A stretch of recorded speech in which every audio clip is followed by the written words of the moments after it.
All right. Hello, everybody. Happy hump day. This is our Watch It Wednesday. I got it the first time this time. I did not say Movie Monday. I said Watch It Wednesday. So welcome to our Watch It Wednesday show where we review movies and then we talk about just relatable themes related to the movie. So today's show we'll be talking about depression, bullying, anxiety, all that good stuff. Life is on hard mode sometimes. And so yeah, we be struggling. I'm gonna bring my co-host up, ShyCutie. Hello, everyone. Welcome Hello. to the chat. All right. Hump So we Day, got a new watch it, please. intro. Got a new intro for the show. Trying to set some vibes. So what do you Okay. think of the new intro? Did you like the song, ShyCutie? Yes, I did like the vibes. It's very Yeah. chill. Very chill. Yeah. Cause y'all know I be raging on Overwatch. Yeah. Um, You need that kind of music after you play a couple matches of Overwatch. right. Quite early in the day actually. I rage very early. So yeah, I think it's a good vibe. So we trying that for this show. I have a piece of hair on my forehead. How's your week been? This week is actually a lot better Okay. than last week. I got sick and stuff. It just was kind of rough, but Yeah. we Yeah. we coming to the end of it, so it's pretty good. It be like that sometime. It does. It Technically prison does. said they were jamming, so that's good. Oh, Yeah, good. it's hot. It's hot. It's a little hot. It's a little humid. It's a little rainy here, so it just how Yeah. humidity makes you feel like it's hot. Yeah. Yeah. Okay, Yeah, thank it you, Monica. Y'all does. like it. I'm Oh, glad y'all enjoying it. We setting the vibes. So trying to relax, especially with this kind of topic. yeah. You wanna have like a Oh, chill vibe, some space and stuff like that. So yeah. we have a lot to cover, and I want to leave a lot of time for discussion because sometimes we get really into. We had like a really good show last week. Hmm. Um, when we were talking about empathy versus sympathy and like compassion, we had a good time talking about that. So yeah, I Yes. definitely want to give us time to talk about whatever we want to talk about. There we go. That Yeah, was a really good show. I did enjoy that one as well because yeah, it's sometimes makes you, when you talk about things out loud, you manifest things you didn't even know. yeah, So, yeah. I think it is you good to know, like talk to somebody and feel like it's a safe space. And this is definitely a safe yes. space on this show, which remind me to take this competitive Xbox tags off my channel. But yeah, so we're gonna go ahead and just kind of jump right in, I think, because like I said, this movie, we usually spend the first little bit of the show, 20 minutes, 25, depending on how fast we get through it talking about the movie. This week we're Hmm. talking about silent. Is it a silent or is it silent voice? It's a silent A voice. silent voice. Okay, I was looking at Hmm. the title. I'm like, a silent voice, but I just want to say Uh silent huh. voice. So, I was yeah. doing the same thing when I was looking for it, and I was like, "Hold on, is there an A?" Because I couldn't find it by Mm-hmm. just putting silent, and I was like, "Oh yes, an A. It's a silent voice." Yeah, because I keep thinking I want to say like the silent voice. And I'm like, Yeah, it's not that. So, yeah, I can see why yeah. you want to say that because of the way the movie, was. Mm-hmm. And I think it actually showed up at the end too, as at, one of the captions was the silent voice or something. Or no, no, Yeah. no, no, Oh no, it was the shape of voice. shape of the voice. Yeah. Look, So. I'm sitting in here talking about it and going on my YouTube tab and typing in the silent voice. Hmm. I don't know what's wrong with me. I be You tripping want to sometimes. say you you I just wanted to be something else so bad. you want So this movie's old, right? It's like 5 years old or something like that. let's see. You want me to do a Yeah, because I'm good for making up a year now. I was, 2016? So you had yeah, it pretty I'll almost make there. a year up real quick. Somebody the movie Yeah, came out in yeah. 1905. It's 6 years old, but you be round about the numbers. You Yeah, don't be too far off. this movie came out in 1905. Right, and It was made by George Washington. Um, so, who so also had other talents that we didn't know about. yes, this movie was made by George Washington in 1903. I don't Right. even he like definitely was not even alive then. So let's share. Hey, I am Spike. Thanks for stopping by. Welcome. So I'm gonna open up by playing a trailer for a silent voice, and I think I like to play the trailer because if you haven't seen the movie, I think it's just kind of good to get an idea of like what it looks like and the aesthetic, and sometimes you can like kind of feel the energy of the movie. These jingle balls on my ears gonna piss me off. I'm gonna let y'all know.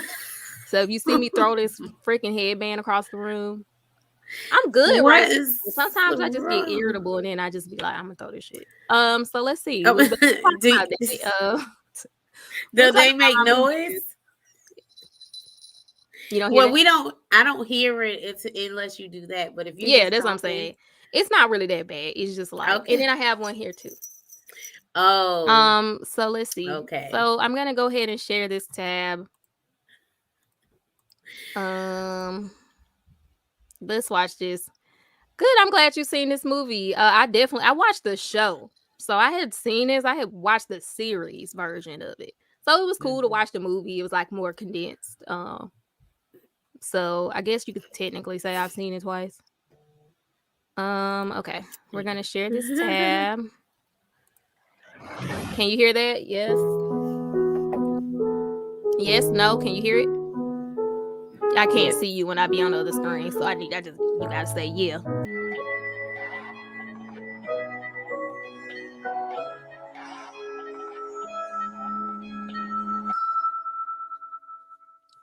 Oh, that was so good. That was like perfect for the movie. It was. Yeah. So this movie, I guess I could just read the synopsis real quick about the movie. Because why, girl? Oh, Don't even. I just go ahead. shout out to Jay and chat. Thanks for joining us. Yeah. Because I typed in, so I'm like, I'm gonna read the synopsis for the movie. I literally put synopsis in Google. I didn't even put the movie name. Okay. So the synopsis of this movie is when a grade school student with impaired hearing is bullied mercilessly. Okay. Yeah, She yeah, you transfers to got it. another school. Years later, one of her former tormentors sets out to make amends. And that is the main character. His name is Shoya, right? Shoya, and her name is Shoko. Shoko? Yeah. I know him Yeah, by so it's the. Shoya and Shoko. Okay. Yeah. So Yeah. yeah, let's go ahead and get into it. So yeah, she's deaf.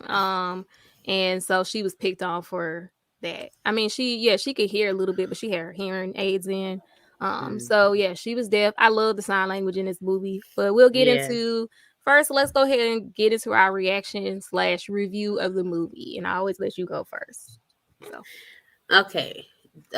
This movie, man, it made me a bit emotional. mm-hmm. It was because like I could feel because I'm an empath, right? I could feel Mm-hmm. how it felt. Plus, I was also bullied, Mm-hmm. when I was in elementary school, and I was just like, oh, my heart like kind of felt for her in a situation because it was like she was being bullied for something she didn't even have control over, kind of thing. So yeah, it was like one of those, like it just, this movie, yeah, very, very. It had me a lot emotional. Yeah.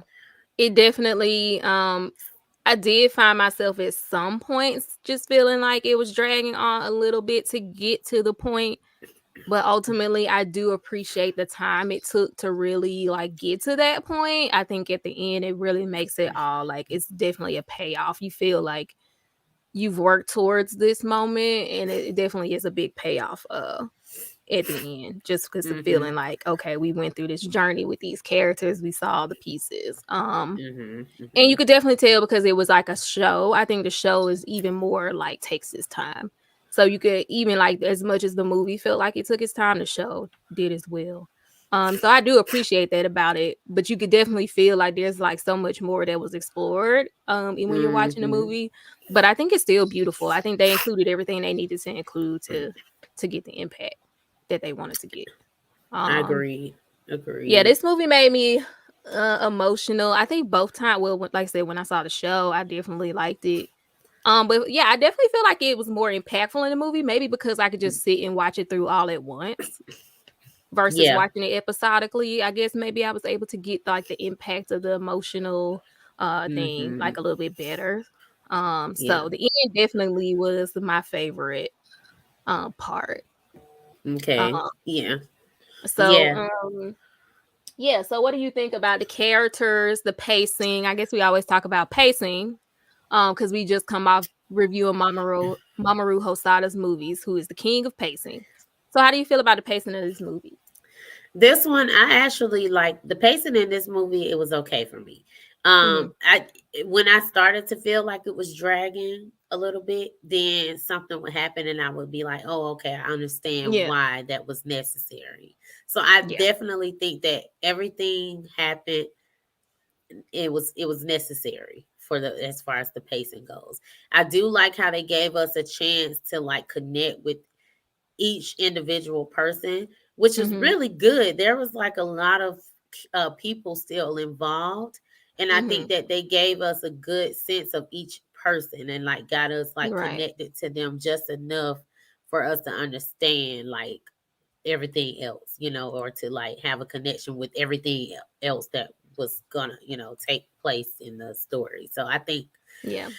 that was really good because that's not easy. I definitely think, yeah, when we got to a point where I was kind of like, okay, it's dragging, like, let's move on. Hmm. It did move on. And then not only did it move on, it just went into something that like really caught me and like pulled me back in. So there were some moments that I would say the pacing there were some lulls in pacing, but they quickly picked it back up and just like got me right back into it. So it definitely Yeah, never lost my interest per se in some spots, but there were some moments where I was just kind of like, there was some pauses and like some like slow moments where you're just like, okay, this pause could have been like yeah, 2 seconds shorter. There definitely was some yeah, moments like that, but that's like small in compared to like big issues with pacing. So yeah, I definitely yeah, agree. yeah, yeah. So what did you think about the character development and arcs of the main characters in the movie? You know, I don't have too many complaints about the how they develop the main characters. I do wish that I would have gotten a little bit more from show the girl Shoko. Shoko, as far as like how she came to be deaf. Mhm. I would have loved just like a little bit of like maybe a Mhm. 20-second glimpse into like what happened, like what I think my understanding was she was born that way. I just feel like she was a hearing impaired yeah. from an early age, probably. Yeah, but I think like for me, I think that if they would have like showed it a little bit, like okay, she was born, like the mom got the Mhm. news and how the mom felt dealt with it, all that kind of stuff, Mhm. because I think that would have helped when we watched her older and later in life Mhm. like deal with it. I think that I would have been able to understand like the mom's reaction to things a lot better. You know what I mean? That's it. Mm, But that's my I only. guess so. Yeah, I because I definitely mean, like there were some parts of like the issue with the grandmother that was going on. I feel like in the background that I didn't understand at one point because there was like one point in the movie where they were in the doctor's office and they were kind of like sad. And it didn't occur that like I thought they were getting bad news about Shoko's hearing or something like that. yeah, But yeah, apparently it was not the grandma. yeah. And That I was didn't make the connection until, like, after. I didn't make the yeah, connection that they got bad news about the grandma and that she was, like, yeah, sick. yeah, So it definitely made me look for to I was waiting on this moment where I would understand what the bad news was about Shoko, not understanding that, like I mean, and this yeah. is kinda like when I first watched it too, like, not completely understanding that it was Understanding. the grandma. Yeah, like, and I Yeah, watched the show a long time ago, so I also kinda forgot some plot points, but I do like, I just that was a little ambiguous. I yeah, think that she was pretty because she was an outgoing kid, like, I feel like she was just born that way, and yeah, it was just the kids bullying her that made her hate herself. That was yeah, kinda my understanding yeah, of her struggle, was just kids bullying her, like, kinda gave yeah. her that kinda, like, hatred of herself or Hatred something. of Oops, herself. sorry. Yeah, Yeah. yeah. And then the That grandma passing was definitely like a like trigger. Yeah, for sure. Yeah. Yeah. It's like her one it seemed like her grandmother was like her comfort, like, Right. a little bit. Yeah. Yeah, I did get the mid signals as well, on who was sick, because I thought it was Shoku as well, because Yeah. they showed a scene of her like kind of like cringing, like holding her stomach, and I was like, oh, well, maybe she's Yeah. sick. And then she But had her hearing aid on the bed, and then she lost yeah, one. She only had one in or something like that. So I just thought it was something going on there, I and I did guess too. there wasn't. So it just like felt like a waste of energy looking for it, and it just was not Right, happening at the end. and Sorry, there I was wasn't freaking anything to out look for. though. Yeah. So Yeah, that was a little annoying, yeah, but yeah, that was pretty much my main issue. Some stuff was yeah, vague a little bit, but I think that yeah. the story was more about what's his name? Shoya. Show ya. Yeah, Yeah, it was his redemption story. So I feel like we were getting all of his side, his point. It side. was Right. his point of view mostly.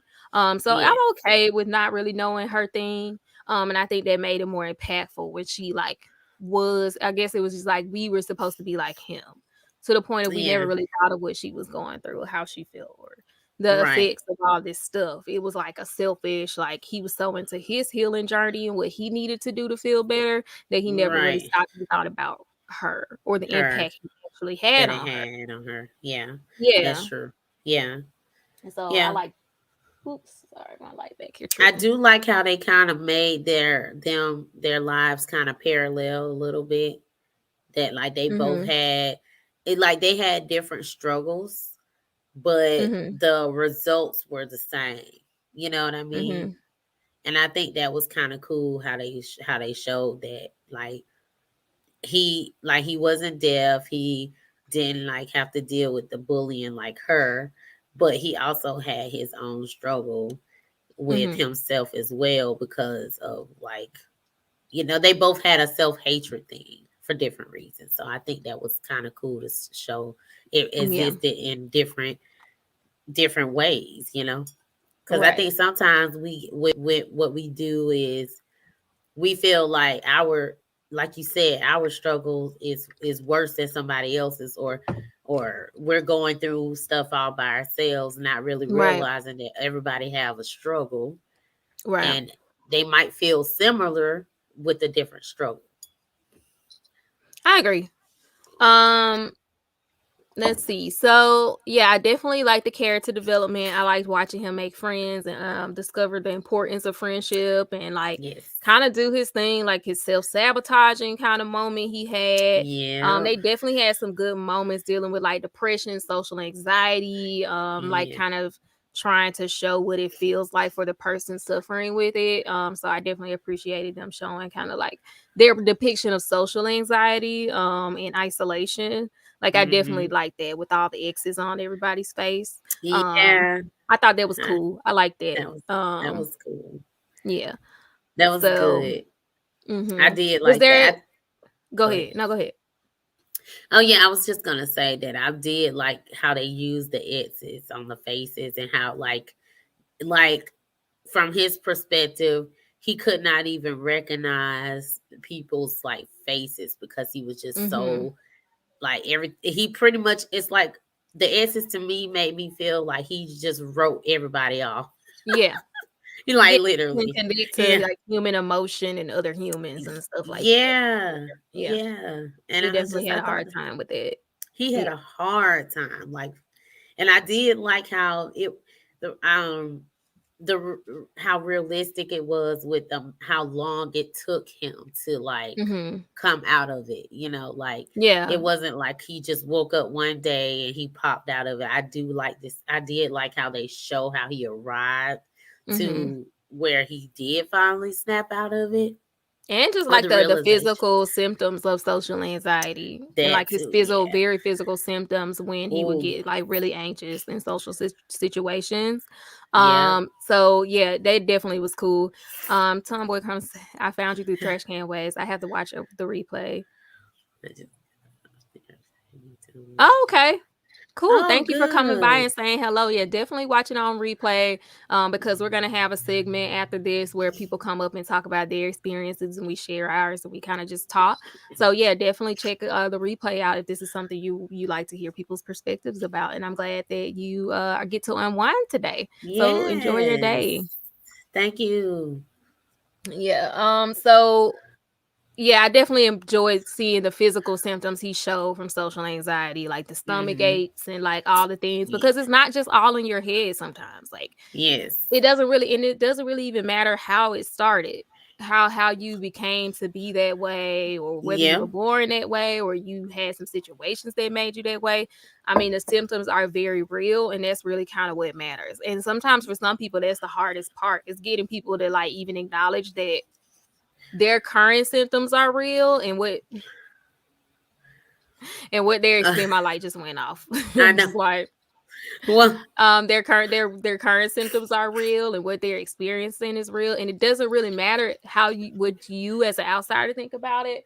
Dang, this computer loud, or what you think about whatever. It don't really matter like what you think yeah, about it. And I wish a lot of people could get past that part of the process a lot sooner, that it doesn't really matter how you perceive what somebody else is going through. It really only matters how exactly. the person going through it feels at the most Feels. to some Yeah, degree.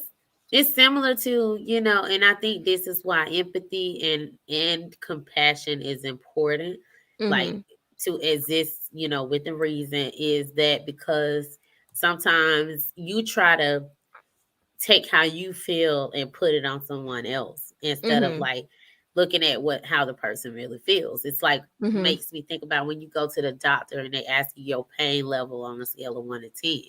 Mhm. Like to me, my pain, we might be experiencing stomach cramps together, but my pain could be like a 6, but yours Right. could be a 9 or a 10, Right. and I think that just because you experienced something that you felt in your body, your mind, your soul that was hurtful or painful, doesn't mean that you should try to downplay someone else's pain or struggle or what they're going Right. through just because you Yeah. you don't have to deal with it. And I think that's Right. I I did like how they showed that, like, it was like He he physically was like could not. physically he just couldn't. Yeah. He Yeah. couldn't. And seeing that he didn't have control over the physical part was also very, how they showed that was really, really good, because Yeah. anxiety, depression, I feel like exist similarly for people. Like, Mhm. you Did don't you think that mentally. they were gonna I did find myself disappointed that they never, maybe at the end when they were doing sign language, I think he Uh-huh. finally admitted that he loved her. Cause there was a part where they did like this or something, like they Yeah. kind of interlinked their fingers or something like Uh-huh. that. Mm-hmm. Yeah, And I because was I think they kept wondering. saying this, like, cause she was like, I'm actually, cause at first her sister said that she was her boyfriend. Remember that? Yeah. And then she was like, but she was like, "No, I'm actually her this." So something Yes. about this in relation to the person, then eventually they did that. So I'm like, maybe that was him admitting how he felt about her, or he put her hands together and was like Yeah. And like, that. So I'm I like, was maybe curious about that. Yeah, yeah, I yeah. wish they would have captioned some of the sign language a little bit. Well, most of the time Yeah. they talk. It was just that one moment where they didn't say what the sign meant, but I my from what I gather in the emotions behind it, I thought that that was his confession. What I about I you? did I did too. I was, Okay. because I did, especially when he, like, I think when he kept doing, like, touching her hand, like it was like Yeah. a, like him Yeah, he confirming, like put like, them no, that's, together. yeah, like, Yeah. hey, this Yeah. is what it is or whatever. Because I think, Mhm.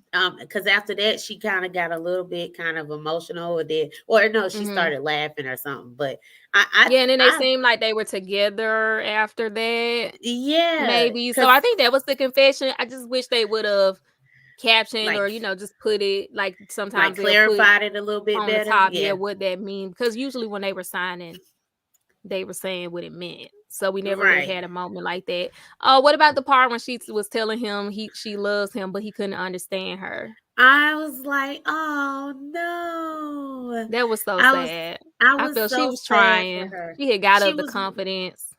Yeah, and I like how they showed it, because she wasn't necessarily like mad at him, Mhm. but I like how they showed like it was just a really hard thing for her to do.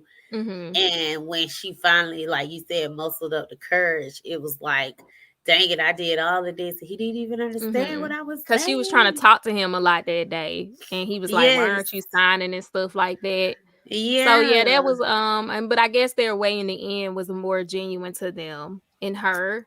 But yeah, I felt Yeah. so bad for her. She had got I up the did. courage and everything, and he just was not getting it. Yeah. That was so sad. She was That was trying. so sad. She was Yeah. trying so hard. And I felt for her in that moment too, because I understood like the frustration when you really Mhm. trying to communicate and you just can't. I mean, that kind of made me think about my daughter, too. Yeah, Like, yeah. and I was just I like, thought about her oh, too in that moment. Like, yeah. I was like, poor baby. Like, yeah. you know, Yeah, that was sad. that was so Um, sad. so yeah, and then the other girl, the girl, I don't know her name. It's Mm. confused. The reason I struggle with the names too is Her name because is in the Ueno. I captions, know because she was getting on my okay, nerves. Sorry. yeah, because in the captions it said one thing, like it said their last name, like they typically do in Japanese, say their last name, Yeah. but they were saying their first name in the dub. Yes. So, So like for me, I'm seeing one name, but I'm hearing another one, so the name's a little confused. But the black hair chick, yeah, Ueno. Her name is Ueno. you ain't know, Yeah, but yeah, she yeah. needed her ass beat. She needed her She ass. did. I was actually happy to see Shoku's mom go out there and Sugar. smack her. Shogo's mom Yeah, go out there and yeah, smack her because she yeah. needed to be smacked. That was her problem. I just didn't like. I mean, I know somebody like that. I know a little girl who's like that. Um, I Yeah. kind of wanted to see her be reprimanded for it though from the group of friends though. Like I'm Yes. cool with the mama because I would have laid hands on her too if I was I'm Shoko's just mom. saying. But I Yeah, wanted to see the friends address it because I feel like they never addressed it. Like they did there it. was one time where like they was at when they was watching the video from when they was at the theme park or whatever, the amusement Yeah, park, and they saw it and he was just like, I just want Shoko to like herself. And I'm like, that's it. what about the girl beating her up on the Ferris wheel, honey? Like then took up by Right. herself, or just like it was just like I just felt like she never the response to her violence was never really. Nope, it wasn't. It was just like, well, there's her. I was just like, okay, Exactly. but I And guess I just, everybody got friends like that, maybe. Why yeah, was but she around? That was my whole thing. Like, why was she in the friend group if she was jerk? yeah, it's, I didn't understand her character. I didn't like her. I yeah, I just feel like she was out here just being toxic and she never got addressed. But that's real life though. that is I'm real not gonna life. say that's not realistic. That you got that one family member that's always toxic and they just seem to slide under the radar being toxic and nobody say nothing to them. Nobody say So nothing. I think in that it's just, way, it's realistic. it goes back to like, I've always chalked this up to cultural differences Mm-hmm. sometimes, where Yeah. like, we already know everybody got that pervert uncle in their family who Yeah. hit on every single thing that got legs. So I think that like Why is in this, always one in the family? it's Why? always that one. You got that one alcoholic who just wake up with a drink in their hand, go to sleep with a drink I in feel their like that's an older generation thing. Maybe it's just an older person thing because I was like, my siblings are not like that. yeah. So No, my these kids are won't have older. that uncle. I Yeah. mean, unless they hit hard times or something and change. But at this No. point, we don't have Yeah. that uncle in No, our no. dynamic. In my these people I'm talking about are like Yeah, you older. talking about Like Gen like Z. I mean Gen yeah. X. Sorry, Generation Gen X. Gen X, like I'm talking about if they was born Yeah, 1960 or ish boomers, or boomers and right Generation X boomers. kind of. But Uh-huh. yeah, They like my kind of like, kids but yeah, don't have that yeah, uncle. So right, yeah, and thankfully, let's see, my kids didn't grow around with the uncle that was like yeah. that, so that's But I mean, actually as far good. as like my siblings and my husband's siblings, Oh like yeah, we don't no, they have ain't gonna anybody have who's that. like that. Hey, Tommy B, what's up? No, they not. So my kids won't have to deal with it. But Yeah, yeah, so I mean that part was kind of annoying to me, but that's my only gripe with the movie mostly.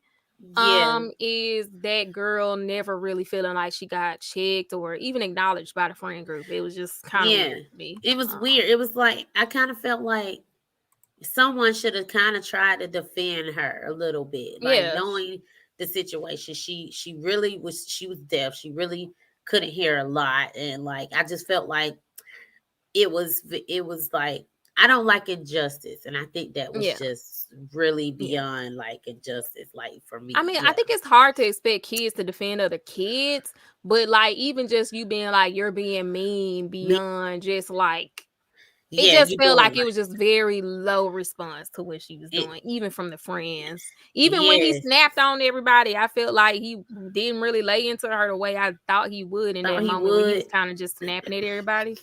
I just feel Yeah, like what was up with I don't know. But yeah, what was the other yeah. moment? I That was definitely like the irritating for me. yeah, I definitely like the grandma funeral scene, Yeah, with the I did butterfly. too. That almost made me cry actually. Even and I was Yes, surprised because I didn't see the grandma a lot. You didn't really see her a lot. And so I was kind yeah, of surprised that I felt that way. I kind of had a feeling she had passed away when she woke up and said grandma. And yeah, yeah, and but yeah, yeah, that made me sad. I was surprisingly yeah. emotional about her passing. Yeah. I didn't expect to be because yeah, like you said, we didn't really see her a lot. Mhm. But I was actually shocked to have some emotions about that too, about the Mhm. grandma pass. And I think it was more so because for the times that they did show the grandma, like it was such a you could see the bond. It was always like the Mhm. grandma was there with them together. So I think Mhm. visually you kind of knew grandma was super involved, and when Mhm. she all of a sudden wasn't there, I think we could feel like, oh man, that sucks because Yeah. she was really close to them. She kind of like helps. She Hey was Yella. really like a involved grandma, you know. Hey Yeah, I like Yella, Shoko's mom because she was always ready to slap somebody. Okay. boy. And And she yes, was I not playing about agree. her child. I She like wasn't. I was um actually kind of I agree with her slapping and that's me. the I guy hit too. somebody as child. Right. Look, you don't hit him, I'ma hit him. I hit somebody child. Oh, he said, "Oh, emotes. Thanks, ShyCutie. Oh, Yeah, you gifted him a sub. you're So, welcome. shout out to ShyCutie for gifting subs. She gifted one to Yellow, so now he can terrorize me with even more channel points towards our 100k, 100k, know. 100k challenge to get me to play a horror game. Yes. We just showing love. That's all, Yella. I We just appreciate the love sub up. Yeah, hit that 100k channel points goal by all means. Um. Tommy B.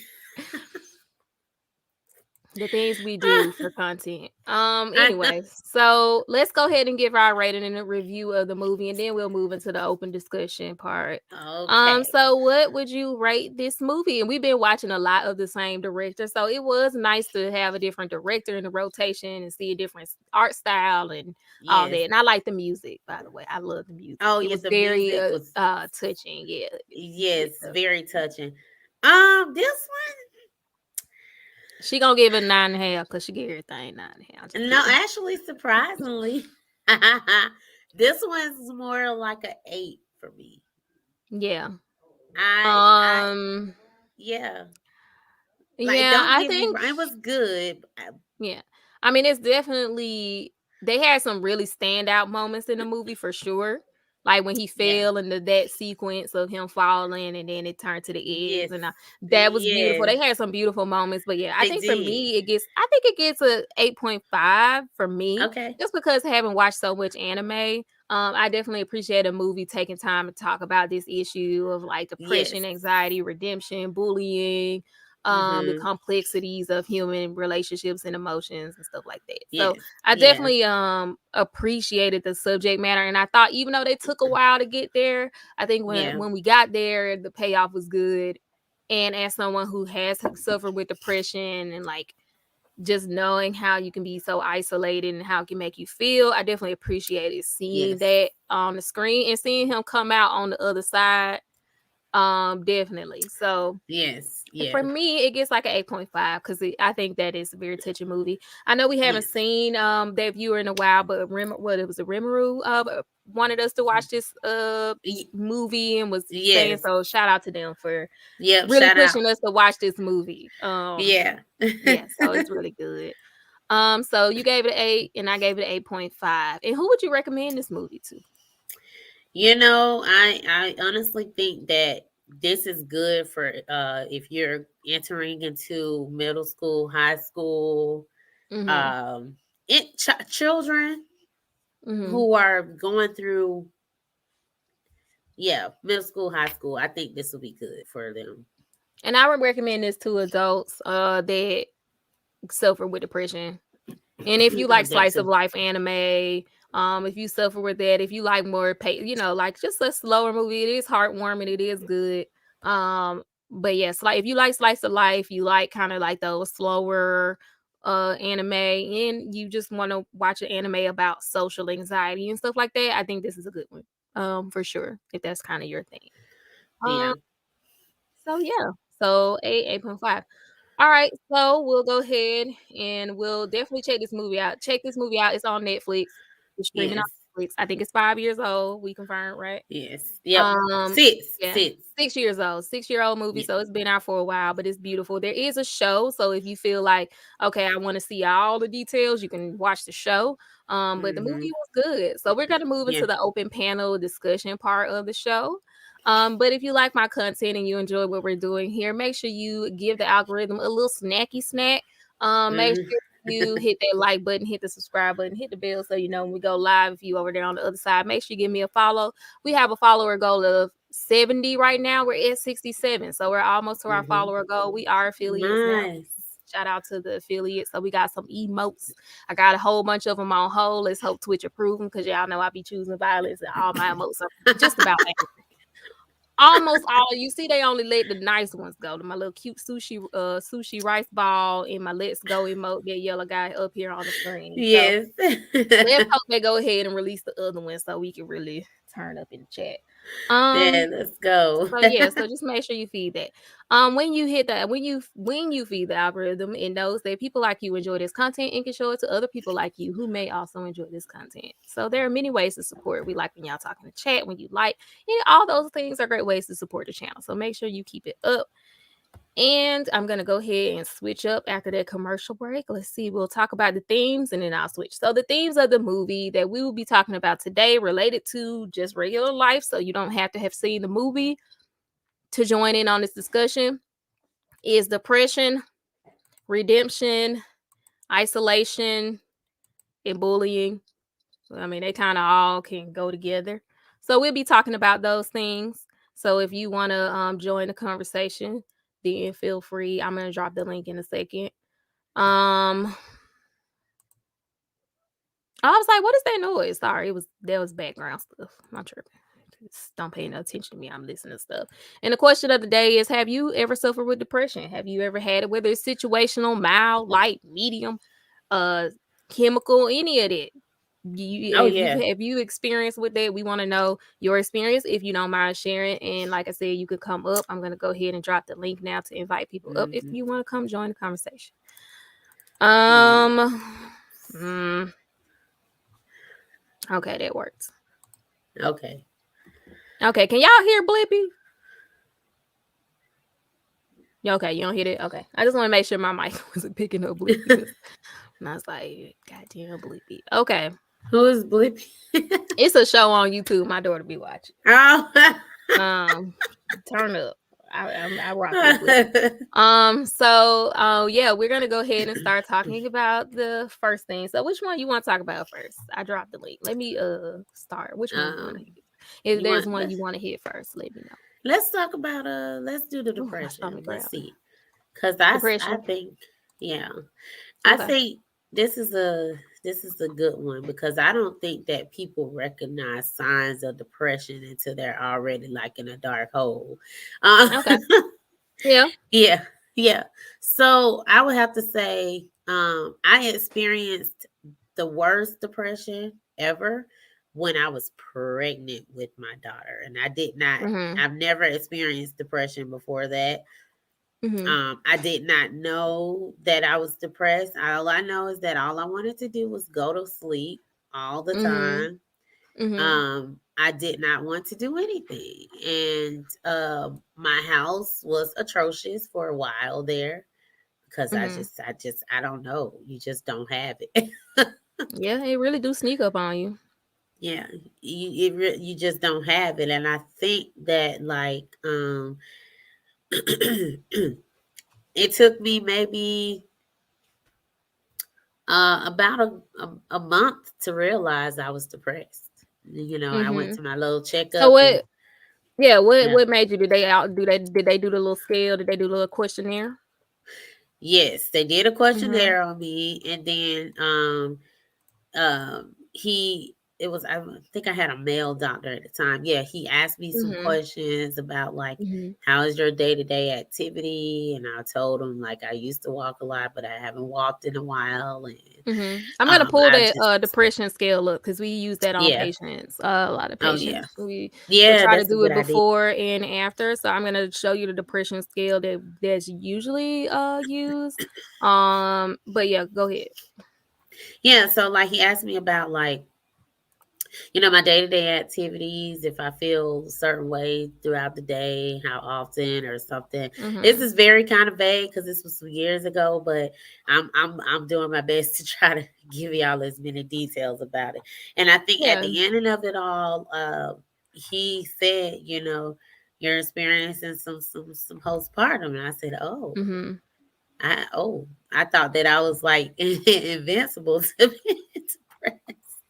And yeah, I think a lot of people feel like if they are depressed, and there's different scales. So there's a postpartum Yes. depression one.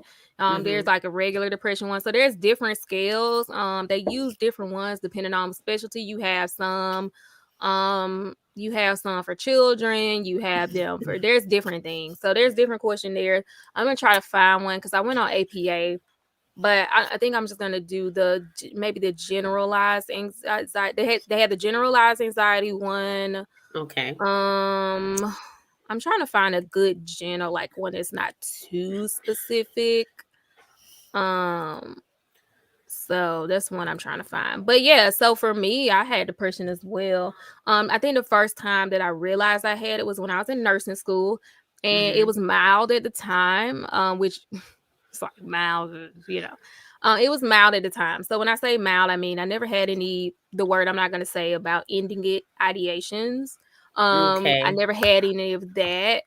So it was Mhm. more so just like a shutting down, mental fogginess, lack of energy, moodiness kind.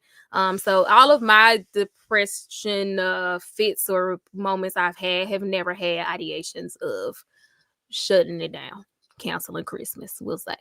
So I've never had that. So I've always had what was diagnosed as mild and situational, more so. So typically for me, once the situation resolved, I would like kind of come out of it. And I've also had like a mild case of postpartum as well, but I did not ever need medication to come out of it. But I was working as a labor and delivery nurse. So the good thing for me was I worked with my doctor. So I was able to talk to her a lot more than probably the average person would be able to talk to their doctor. So she was always able to like kind of assess how I was doing and stuff like that. But if at any time if she would have told me, I needed medication, I would have gladly took that medication. But so luckily for me, I just never had to do that. But I definitely believe if you're working closely with a doctor and they're monitoring you and they say you need it, like if that's what it takes, then I think people should be more open to doing it.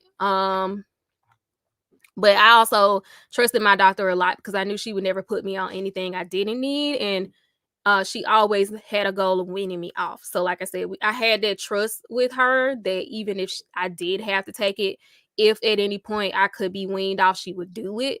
So I always say, like, find you a doctor who you really ride for and ride for you, because that just takes a lot of the like guesswork and second guessing out of it. You know what I mean?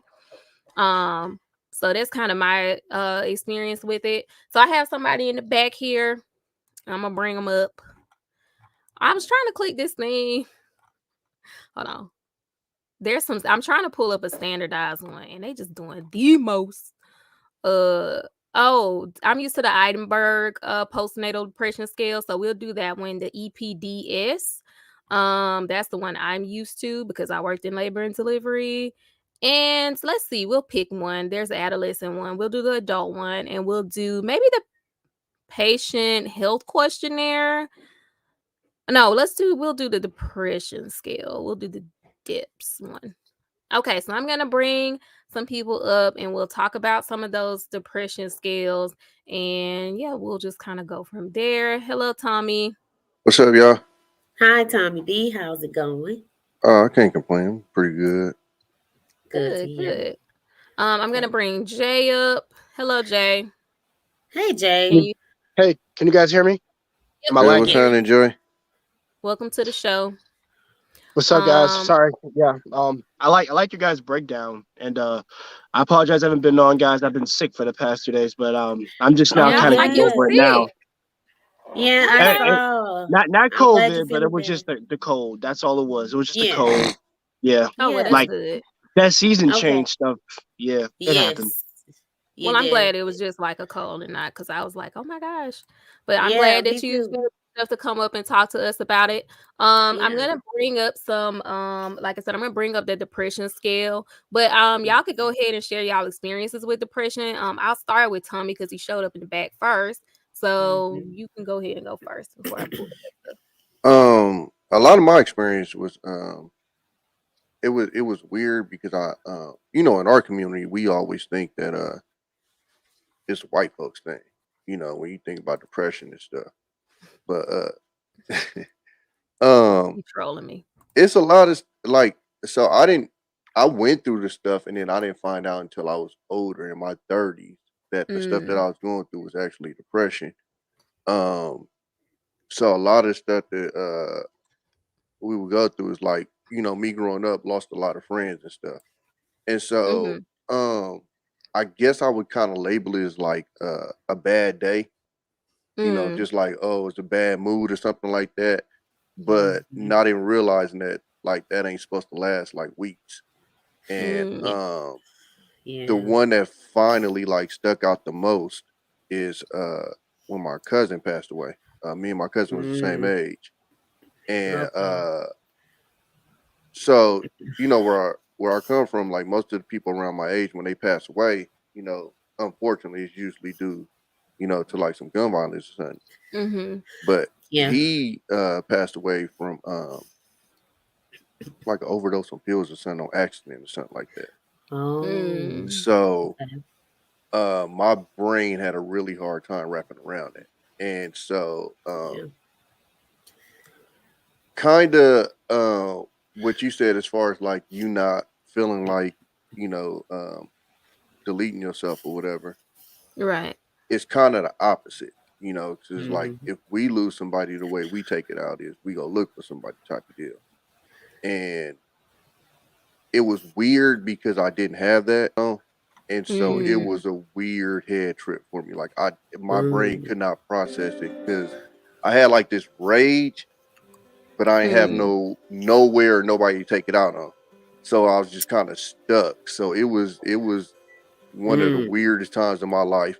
I did the exact same thing like what you said. Like I'm literally would go to work, come home, wouldn't open up no curtains or nothing, just lay in the bed. House was a mess. I'm talking months. Like just didn't Yeah. touch nothing. Just would walk in there, just hop in my bed, and nobody even knew. right, Mhm. I ain't saying, whenever I left the house, I acted normal when I came home. And it was weird because even when I came home, I didn't register it as like depressed. I just registered it as right, like low energy and, just didn't feel like yeah, doing nothing. right, And Yep. I think that's, as much bad as people talk about the internet, I think that's one of the very good parts of the internet is that information that you get, Mhm. Mhm. on stuff like mm-hmm, that. So um I think I came across, I don't know if it was a video or article or something, and I started reading some of the signs of depression. I'm like, wow. So then I started going back before my cousin and started thinking about some of the other stuff. And I'm just like, Mhm. oh, I've been going through this. It just didn't have a label. You know, it was just like I Mhm. said, whenever I would go through, it's like, just a bad day, leave me alone. But not understanding it ain't supposed to last that long. And yeah, it's why I get a little frustrated with people, in that Mhm. fear or Yeah. What people? manosphere. Oh yeah. Oh yeah. Because it's one of the things I always tell these dudes is like, you guys are speaking on people that you don't even You don't know know. what they go through. Yeah. And Mhm. so I get their point of view because they can only go off of the outside of what they see. But Yeah. for me, it's like I've said it multiple times. Like these guys that you talk about, these guys in the newspaper that you read about, like I've been with these people. Yeah. I've been with them after they've done certain acts and stuff. So Mhm. I see that behind the scenes stuff. So for me, I take it a lot different than a lot of people. And I Right. Yeah. understand where those actions come from and why those actions are done. And I'm not justifying them, but I'm just saying I know where it comes from. So it's like I was just telling Black Men Unfiltered about this weekend. Mm-hmm. Pretty sure all y'all done heard about it in Sacramento, the mass shooting. I Um, kind of heard it about it in past. I Yeah. didn't look oh, okay, yeah. too deep So, into Yeah. it because I've been in protective mode this past weekend for oh my yeah, I energy. hear you. But I did Yes. see it in Well, passing. Yeah. I mean, I normally don't even watch the news, so the only reason why I know about Yeah. it is because it was here. But Right. Yeah. my younger brother was Okay. actually out there Ooh. working security at the club, and Oh. so I immediately called him the next morning when I heard about it. Whatever, he good. He heard the shots. He ran or whatever, Mm-hmm. and then he saw the bodies and stuff like that afterwards. Oh. But Mm. like stuff like that, uh, I'm not gonna say it's like a regular occurrence, but it ain't surprising. You know what I'm saying? Right. Like it's just my younger brothers alone have witnessed, not heard, but witnessed three of their best friends get killed, and one of them Mm. he was actually Yeah. asleep on the couch with his friend Yeah. when his other friend got. So it's Oh man. so and then we have this thing too, especially with the men with the we okay, we don't ask for Oh help yeah. type of deal. And Right. Yeah. so I think that's another tough part about it, as far as like people dealing with this, because we don't necessarily seek help. And then especially like I said, in our culture, especially I think it's Right. Mhm. better now, but growing up, if you hear depression, like that's white folks stuff. Like where you talking about I Yeah. that? That mean, ain't what people we do. to Yeah. some degree, some people, if it's not like what people think it is, like Mhm, which I said, I fell victim to like not thinking I was because for mhm, me, like in like to put it in perspective, I was in nursing school, so like I mhm, had gone through my psych rotation, got an mhm, A in psych nursing, so like knew the mhm. signs of it and still didn't realize I was. Yeah. Yeah. Because somehow in my mind, like the programming I grew up with of thinking Mhm. that just means one thing, like it means you trying to delete yourself. Like Yeah. because I didn't Exactly. feel that Yep. way, I just like Exactly. Mhm. never even thought of like that Yeah. I could be. And I knew and I knew. Yeah. Like Yeah. it literally took somebody asking me. Like somebody who was close to me being like, "Are you maybe, depressed or something?" And I was just like, I think that's a I, huge part of it though. You get that Is look, you be yeah. like, I took a what? second, yeah. like I really like, cause Yeah. I respected her and she said, and I like Yeah. sat there for 2 minutes and I like went through everything I knew, and I was like, Yeah. yeah, I think so. But And then I that's when Yeah. think there I went and got help. for the people that don't know, I think that is a huge part. Is the when we grew up, it's like, oh yeah, you want to, take yourself out. Like that's I'm what we sure he'll think be of back. I when, think he probably, yeah, he'll yeah, be back. Go that ahead. that's what we think of when you think depression. I mean, because that's Yeah. what we saw on TV. Anybody on I TV mean, you saw was yeah. depressed, it was always attached to that. So And I let me think Yeah. that's read a this. huge reason. Let me read this comment. I mean, Ash says, "Welcome to the show. Thanks for commenting.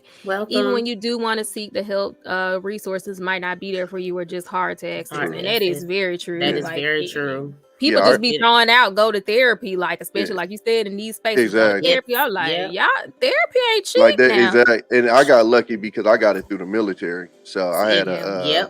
I had yep. a case to do Hey Jenny, thank you. Thank you, my Jenny. Uh-huh. disability.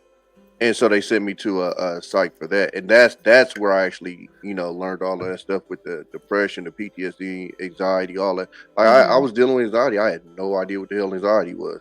And that's I another just one. I yeah, think that still like sneaks under the radar for a lot of people, just being in a general Yes. state of anxiety. I but don't think most Yeah. people know I what it think it's feels like. because we don't know what it is. Like Yeah. where a lot of us come from, anxiety is just an everyday thing.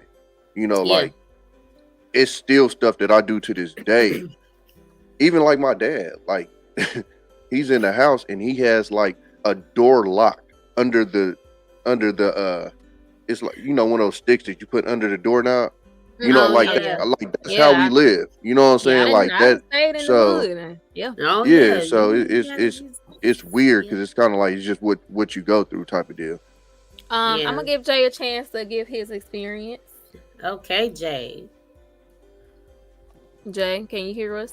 Can you hear me? Yeah, Mhm. Yes. yeah. Go ahead All and right. share your experience if you would like to. I can do that. Yeah.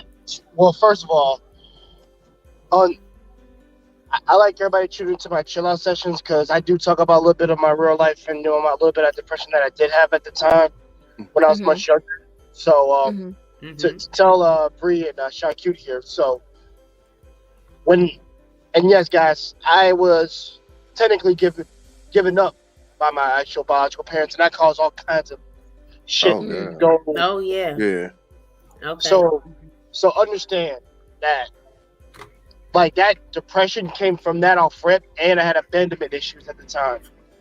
Yeah. Before I started, like I said, before you grow up and all this stuff, like this a terrible load of shit that a kid has to go through, and Right.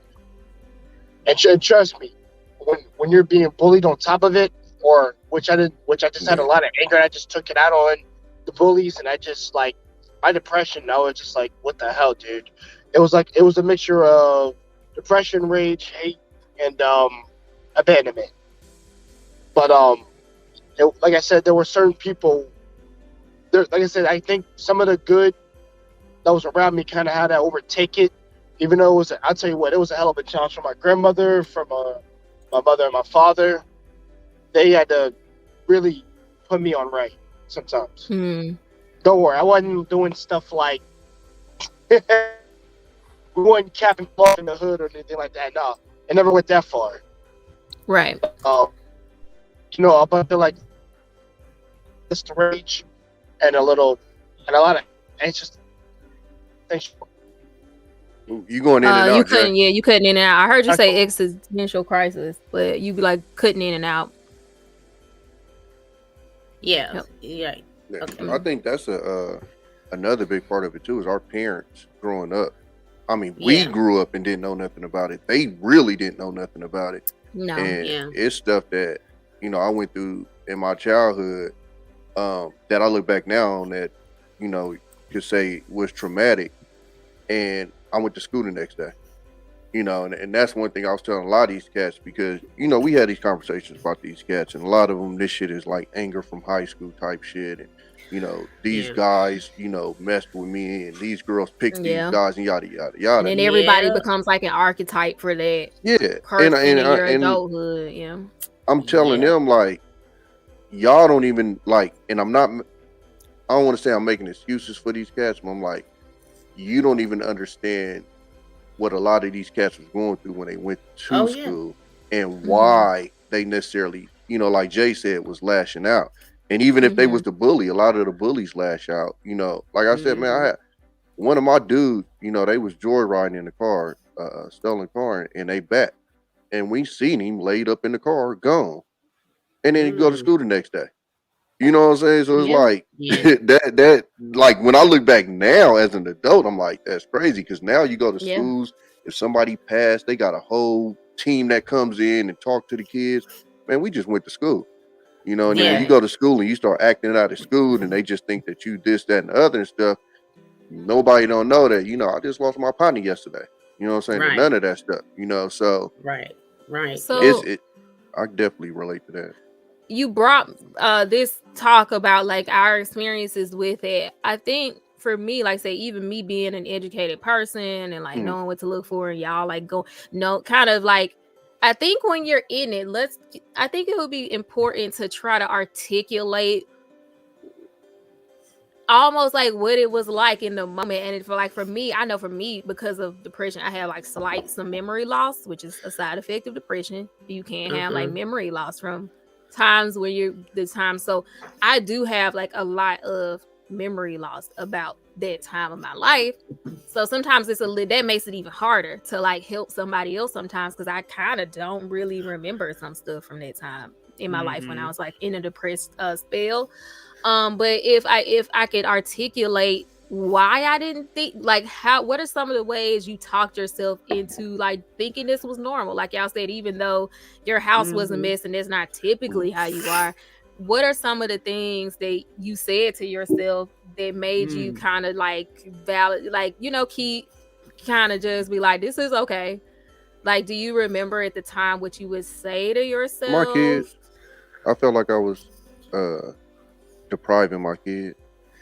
I'm trying to think. Did I have all my kids? I think I only had my daughter back then. So you had guilt about depriving your kids because of how you were? Yeah, because like, saying? listen, when I tell you, I literally went to work and just went straight home, like that. And that's so all. Yeah, I keep like a budget on my phone, and from fast food, I think I was at like $600 to $700 for the month. So like what literally, did you every meal was what fast did you food. tell yourself when you were going through that made you think that, okay, this, even though it's not like it was just a bad day. Guilt.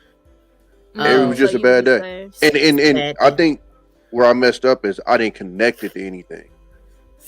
So I didn't go, oh, you still tripping because your cousin passed. I just was like, because it's weird, because it wasn't like a sadness over him. It just put me in a funky state. So it wasn't like every day I was just like, oh my God, he gone. It was like I was just out of it. Literally, I was just like a shell, just moving around Earth. Literally, just going through the motions. You felt kind of numb. Absolutely, like to everything. Like I was literally just a empty shell, just walking around, just going through the motions. And like I said, like when I went to work, I was able to, kind of put on.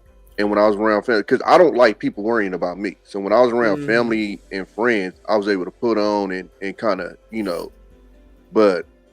And that's interesting. That actually is fascinating to me, because I think a lot of people, like, you can like kind of, it's like you have the mental like awareness to put on in front of other people, but then when you go home, it's like a subconscious process, like to put on in front of people. Yeah, well, because it was like I didn't even interact with people unless I had to, so I wasn't like going to parties. It wasn't like you called me up and was like, oh, we about to, I'd be like, nah, I'm good.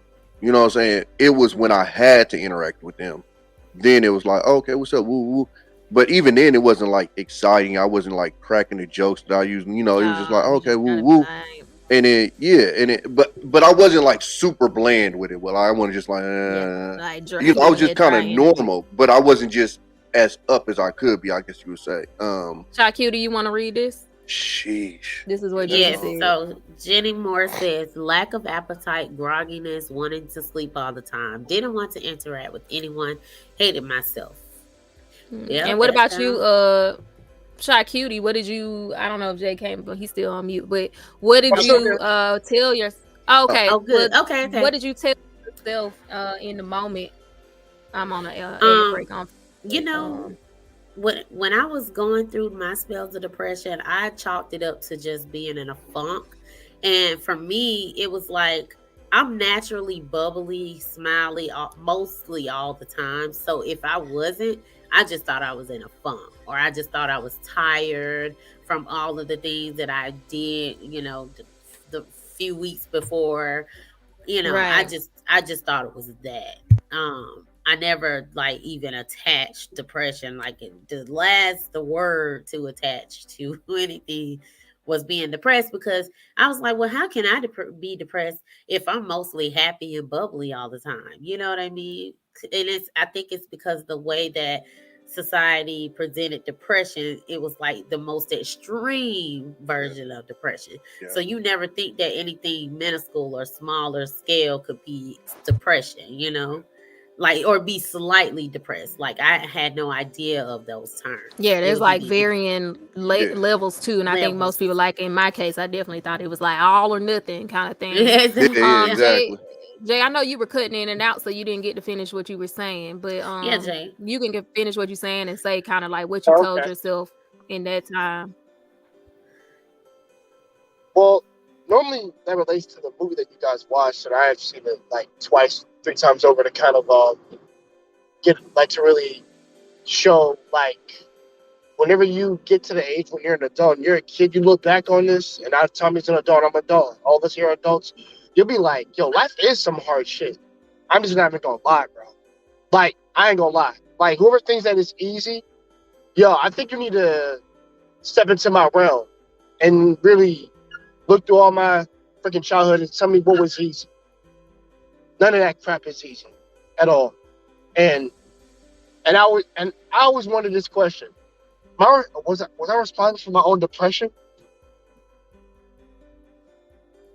Because there's a famous line that a character said in the series that hit me like a ton of bricks when he says, "You do know this is your own fault, don't you? For living in a state of depression, constant state, and you not getting yourself out of it makes you weak to Mm-hmm. to any type of attack whatsoever, whether it be physically or mentally." And I'm like, yo, bro, I literally felt catharsis when that dude just said that. I felt dumb. And I'm like, dude, that's probably a result of me creating a hell of my own making. Because of the circumstances that fell before me. And pretty much the cards that were given to me, my man. And trust me, man, there was a lot of processing. It was a lot of days. Some days it was just a struggle to get out the fucking room. Pardon my French, y'all. But really, man, Yeah, it was just, Oh yeah, no, it's not easy by any means necessary. And I did get professional help for it. I did get the right people to motivate me to do certain things, find out certain hobbies that I liked. And I think that's, like I said, after a little bit of, because I said middle school really is hell, to be honest. People say, oh, high school was hard for me and all this.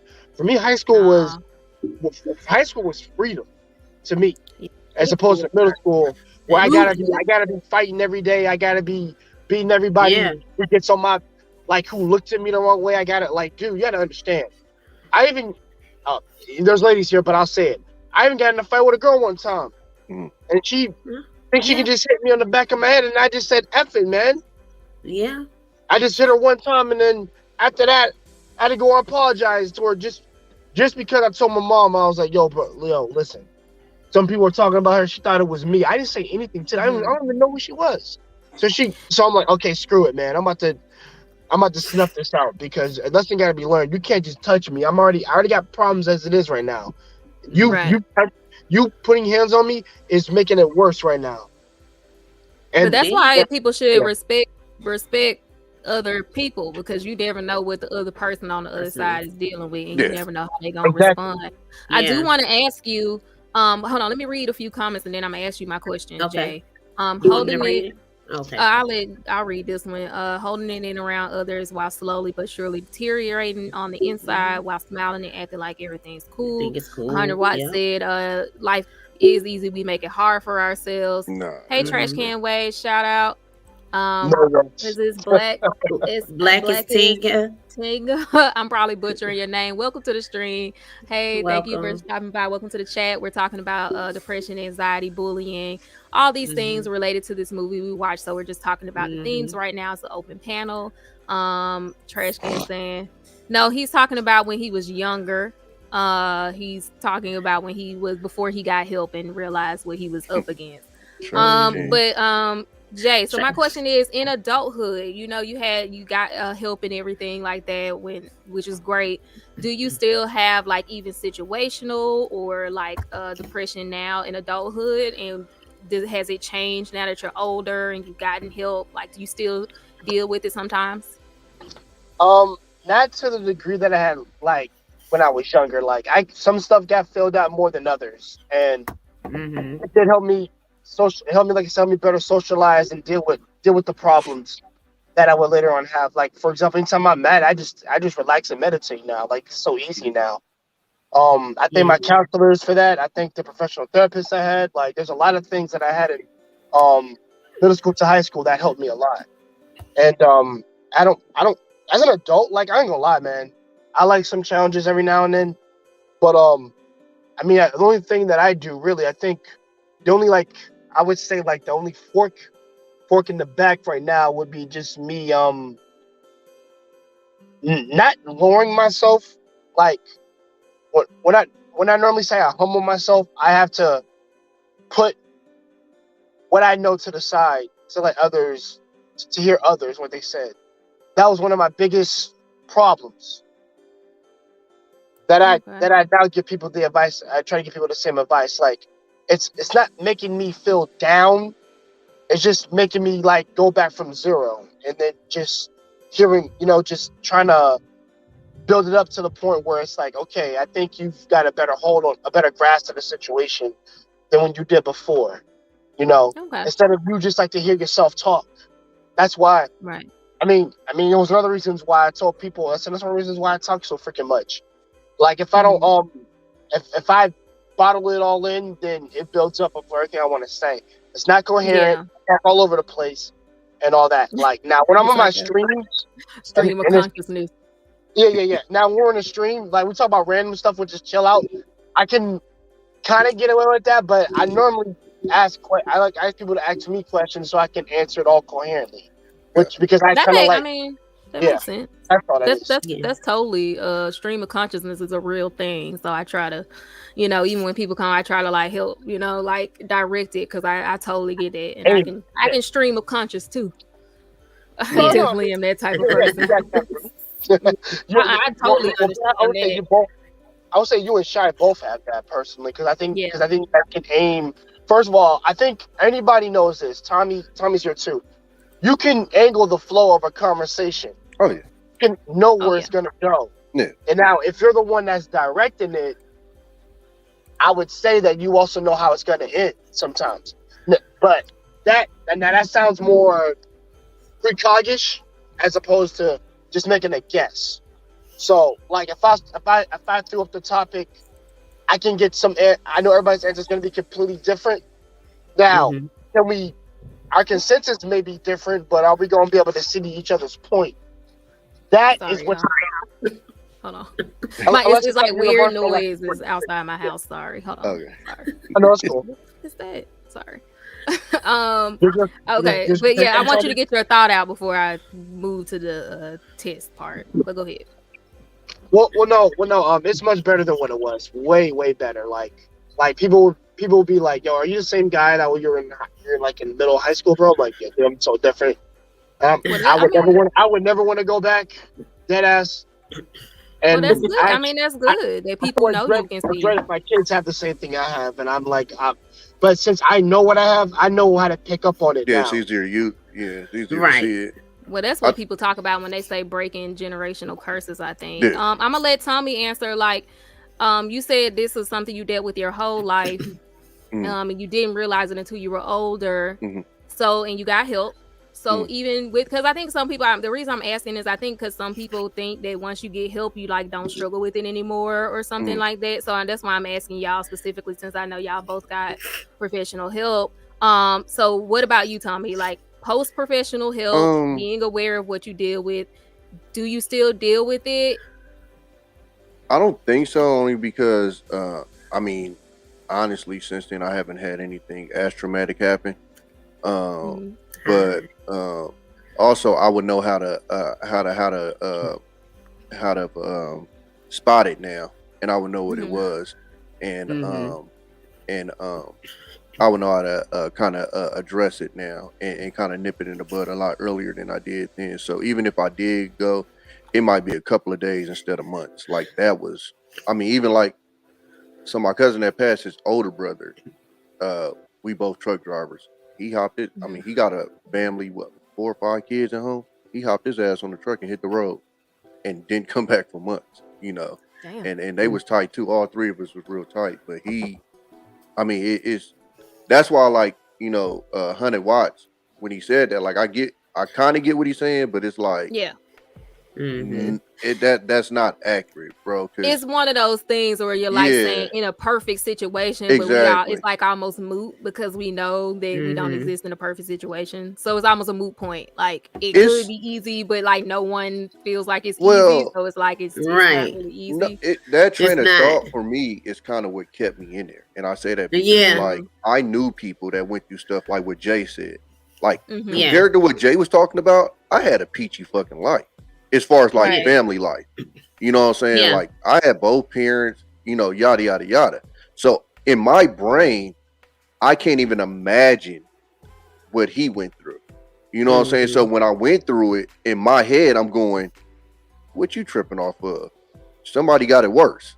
And that's how I've always dealt with when I went through stuff was somebody has it worse. And when you see stuff like I woke up on my 14th birthday and my grandfather had passed. That ain't nothing that I did. That was tough to deal with. You know, like I said, my homeboy enjoy riding the car. I can't even count the number of homeboys I done lost, you know, that they got shot. But it's like that shit ain't got nothing to do with me. That's just what happens in life.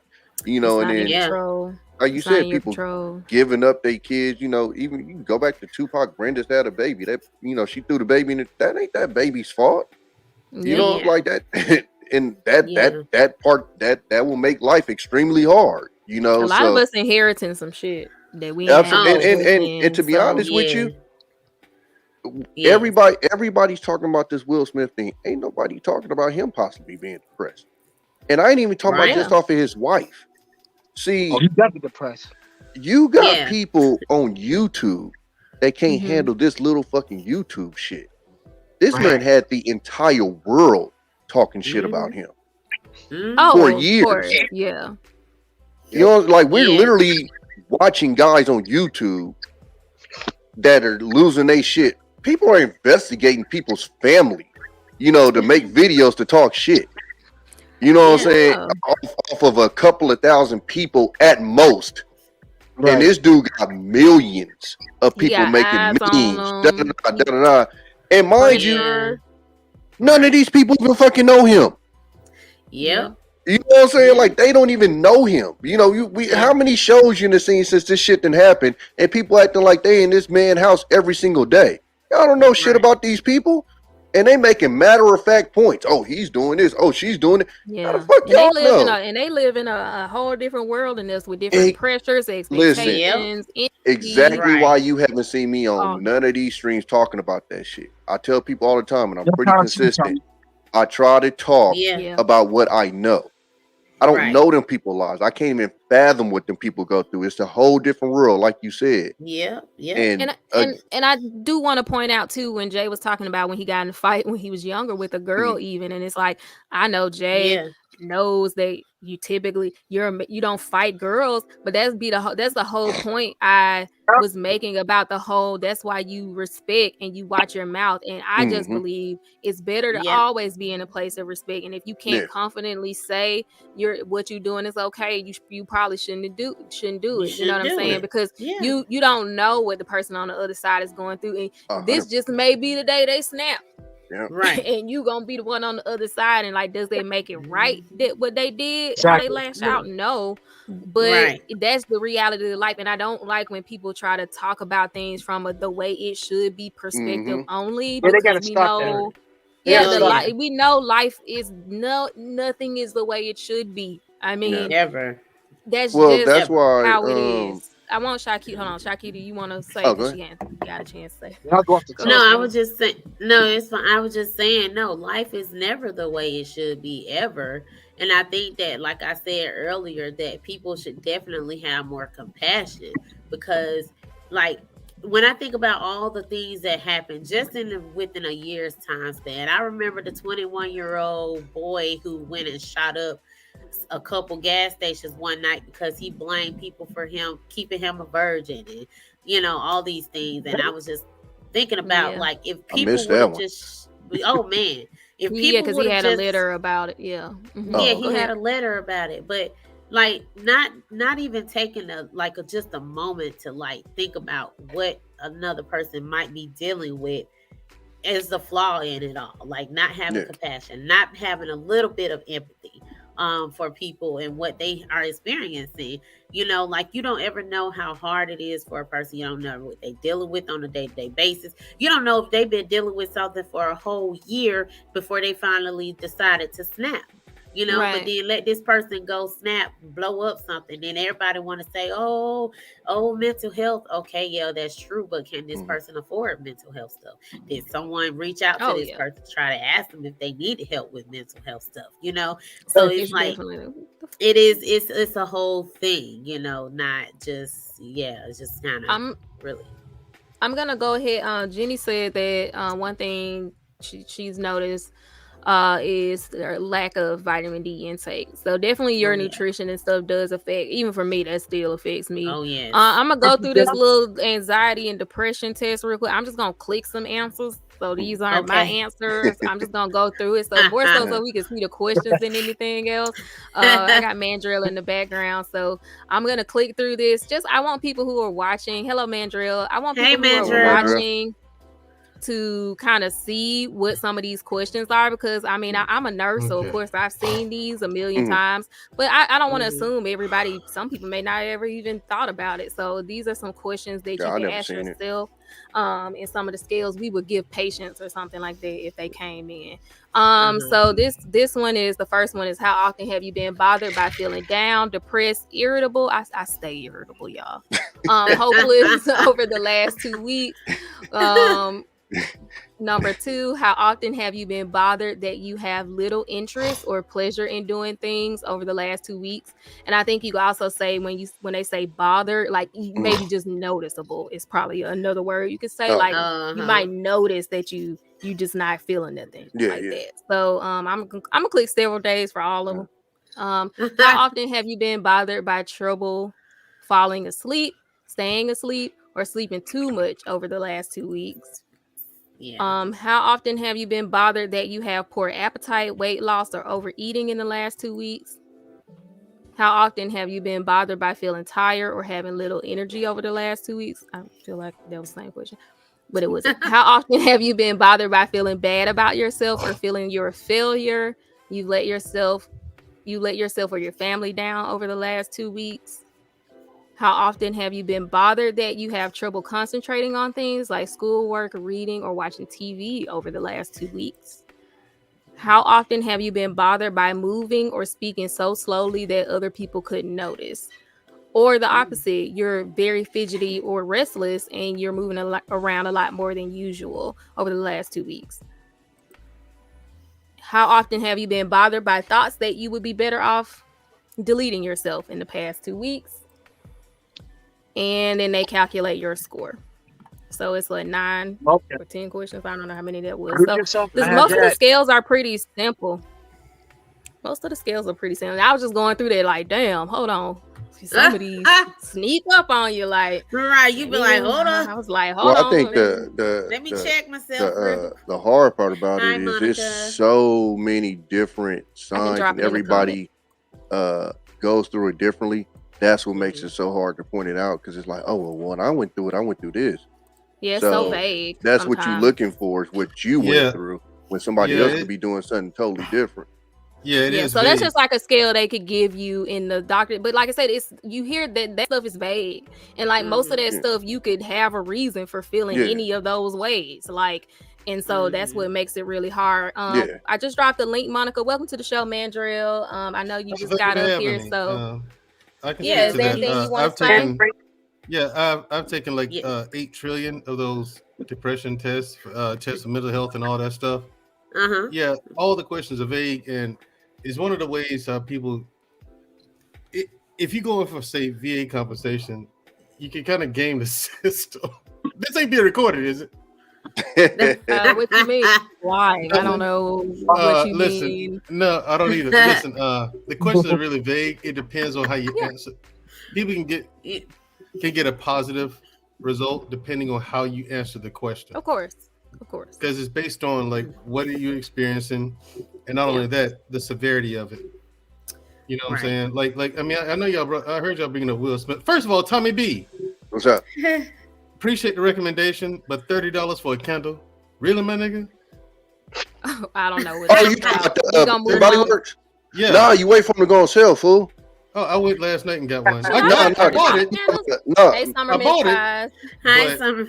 Okay, Mandrill, I forgot. Okay, move Mandrill, on. I forgot you single. So move on. Okay. Yeah, move on. Anyway, y'all talked about Will Smith, and y'all brought up mental health and stuff like that. So I get it. With him, I could totally see, just going by the information that they themselves, that family has leaked out, I could totally see how he would be depressed. Because I mean, I remember I said it last time I talked about it. I said, listen, Will Smith, given what we have now, none of us in the house, but given just the information that we have, given by them, Will Smith is on an island all by himself in that family. Like, you know what I'm saying? When you look at it, take everything that they've given us, it's like, it seems like the dude has a family, but he's not really a part of it. You know what I'm saying? So, all right, Jada, that's clear. Willow, we're not entirely sure. Willow and Jaden, we're not entirely sure about those two, but Willow writing the letter to Tupac. I mean, she's talked about that she's suffered with depression. Yeah, but I don't think that's a situation where she's disconnected with her dad. I think that situation was more she recognized that her mom had a connection with him and that she may be still saddened by him being gone, and so she just wants her mom to be happy. I don't think that has anything to do with Will. Okay. Now, as Will, I see how you could take that and be like, you know, what the fuck? But I don't think that had anything to do with. I don't think that was her like, I wish you were my daddy. I think it was just like, I wish my mom's friend was still here so she wouldn't be so depressed. Right. But the thing is, you, Tommy, if you saw your daughter write a letter like that to your wife's ex or best friend or whatever the nature of the relationship was, you can't tell me as a father, Tommy, you wouldn't feel fucking you'd be hurt. Way. I mean, and Will's talked about it on his YouTube series, his failures as a father. As a husband, yes. He's talked about his failures as a father. As a father, because it had nothing to do with being a father. It had something to be. And now as a husband, I would have pulled Jada to the side and been like, yo, woo woo. But even then, he knew of that relationship, and they both said they never slept together. They both said they had a good connection, but they never slept together. Yeah, they were just really good friends. Yeah, he was like a brother to her. Yeah, it was about her grieving Tupac's death as her. So here's my thing about that. Here's my thing about that, and I'm gonna do this in my episode called "The Moral Dilemma." Moral dilemma. Listen, is there any limit on what I can say and what I can't say? We try to keep it on the topic and try not to get me. I'm an affiliate, language. So I would like to not. Language. Okay. Canceled. So try to edit yourself accordingly. If you questioning it, just don't say it. Okay. PG. For the most part, people are just weak, extremely weak, to an extreme, pathetic amount. The population in America is by and large pathetically weak. You're telling me this dude died 25 years ago? And she's still. I mean, I'm gonna interrupt you and say, that I think it's very easy to feel how you feel about someone's process or what 25 years ago, but Mandrill, people exist in their own, but people exist in their own realities, and people. It doesn't matter how they got there. I said this before everybody jumped up. It doesn't matter what we think. It doesn't even really matter how you got there. When you're in it. It's real and it's all consuming. Like we talked about with depression, so it's not for us to judge how long she should grieve her friend. It's not. It's really not. I'm just saying, I'm judging. That's sad. I mean, you can judge, but it's really not our place. It's not our place. But I don't even understand how you even come to that, bro. Like that's 25 years, Tommy. Stop it. Life goes on, bro. It does, but you still miss your friend. Like I'm confused. You miss him, but you don't sit there and cry and let it bleed over into your relationship. I mean, maybe they had a soul tie. Maybe they had a soul tie. But wait. So you think it's bleeding over to the relationship? To her marriage, absolutely. I mean that. Look, this is the real. Hold on, this the real tea. This the real tea. A lot of women married to not their first choice. Absolutely, and really grieve the first one that they couldn't have for whatever reason. Absolutely. So this isn't weird. We done seen a whole movie called Titanic about that old lady. She was still talking about Jack when she was on her deathbed, honey. And she was married and had kids. My thing is, this is a perfect example when you marry the wrong woman. God, it's damn. true. It's true. But God, It's true. I'm just saying. but to be Mandrell, to be honest with you, and What's this is the conversation I had before, and I don't Right, want to Monica. veer too much off. But I think I told you guys on the show, bro. Yeah. Most married dudes don't present some shit that I want. Like they get on this YouTube shit and act like shit is good. But I walk through the malls and watch these niggas get smacked in the back of the head. I watch these niggas carry purses. I see that shit too. See, it's funny how everybody on YouTube, oh, I don't do that. Oh, this, and this. Right, bullshit. Right. Watch that shit. I got a neighbor that's 2 doors down. And I watched this nigga pull in his driveway and sit in the driveway. And then guess what happened? She found out he was in the driveway. You know what she did? Came out there and got on his ass. But we present this shit like this marriage shit is, oh, mine is this and oh, mine is this, da-da-da. Bro, it ain't half you niggas commenting on Will Smith is in the exact same motherfucking situation with an uglier chick. Ooh. Everybody didn't marry their first choice. Just being 100 with it, bro. Some men didn't marry their first choice. Some women didn't marry their first choice. I'm with you on that, Tommy. Because Tommy, you be spot on with your analysis, that kind of shit. I'm just being real. You do. You be spot on, and you real. You're right. Because that's why I said the dude that was on Anton's show, and his chick started going off on him. Oh yeah, yeah. Everybody's laughing. I'm like, wait, y'all acting like this ain't normal. This shit normal. Yeah. I watch you niggas get yelled at all the time by y'all wives. The term happy wife, happy life, that shit ain't come out of nowhere. Yeah. That's what you niggas push. Funny, but it is. It is funny. Let me wrap it back around to the conversation. Let me loop it around. Let me loop it on. Let me bring it on back around. But what Mandrell said, hold on. What Mandrell said about how Will is probably very isolated in his family because he's depressed. I think that's also, but that's like you could see that you may feel like he's isolated, but I actually think in this situation, their family dynamic, they all cool with it. I don't think that anybody's isolated. I think they actually are cool with their dynamic. But let's talk about isolation and depression.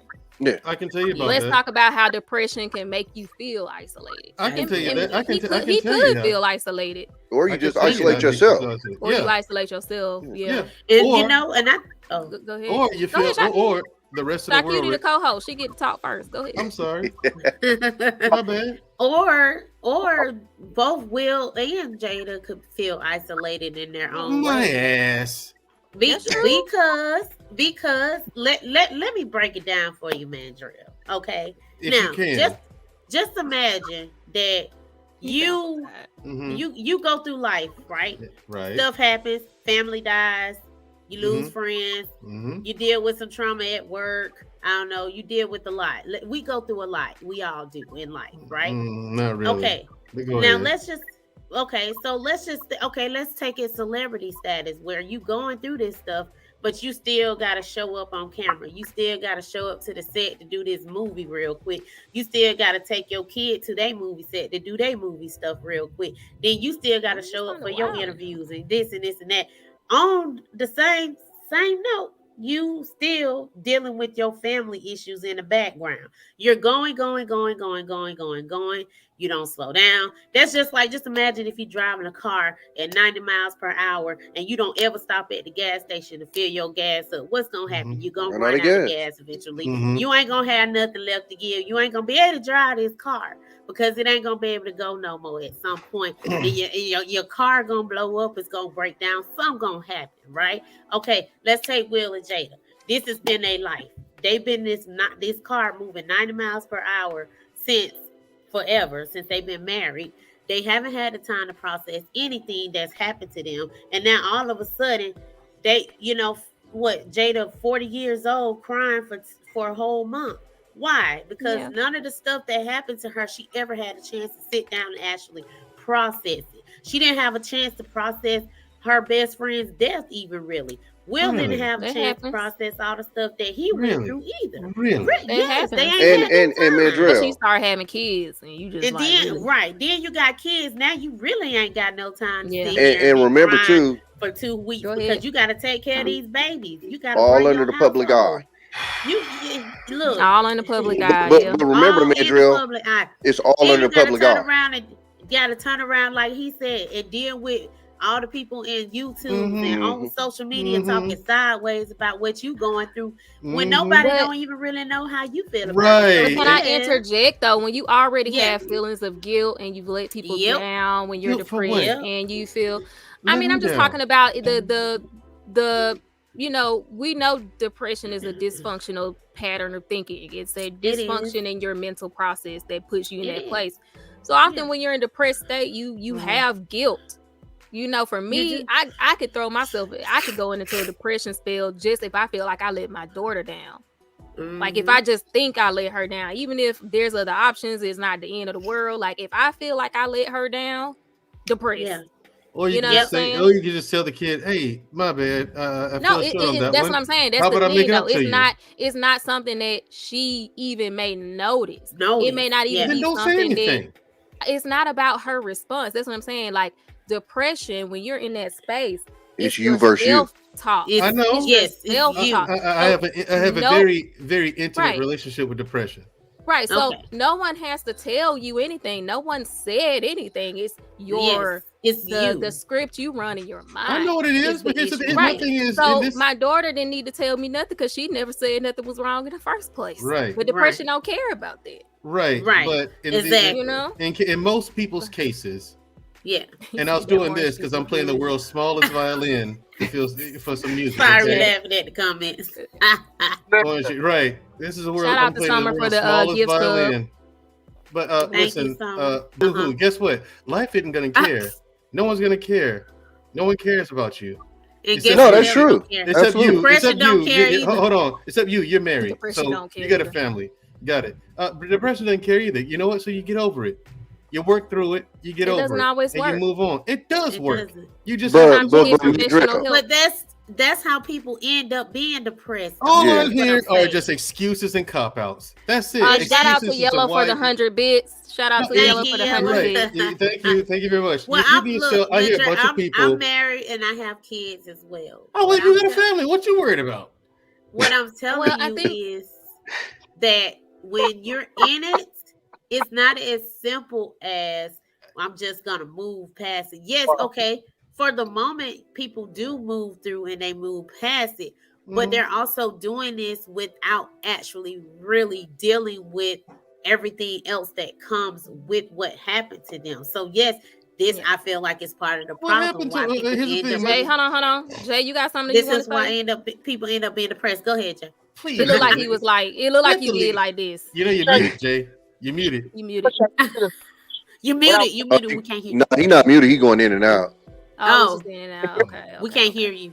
Yeah, you going in and out. Yeah, he's still going in and out. I do want to ask you, Mandrill. You said you're very. So, what is your experience with depression? Yeah, I want to hear. Like, because you said, kind of like you said, you like. I'm saying got an intimate relationship with depression. 8 solid years of nonstop war. Yeah. Literal war, and government work and shit like that. Right. So you come back and then the whole world hates you, or it's like number one, you're invisible, which is cool. I'm cool. Yeah, I was gonna say that's what I don't think they hate you. You just invisible. Right. You just invisible. And the thing is, I'm cool. Yeah. I'm cool with that. I'm cool with being invisible, but I don't fit anywhere. Yeah. You know what I'm saying? Now, the part that causes the depression. That's the part that causes the depression. Really, I don't fit anywhere. You know what I'm saying?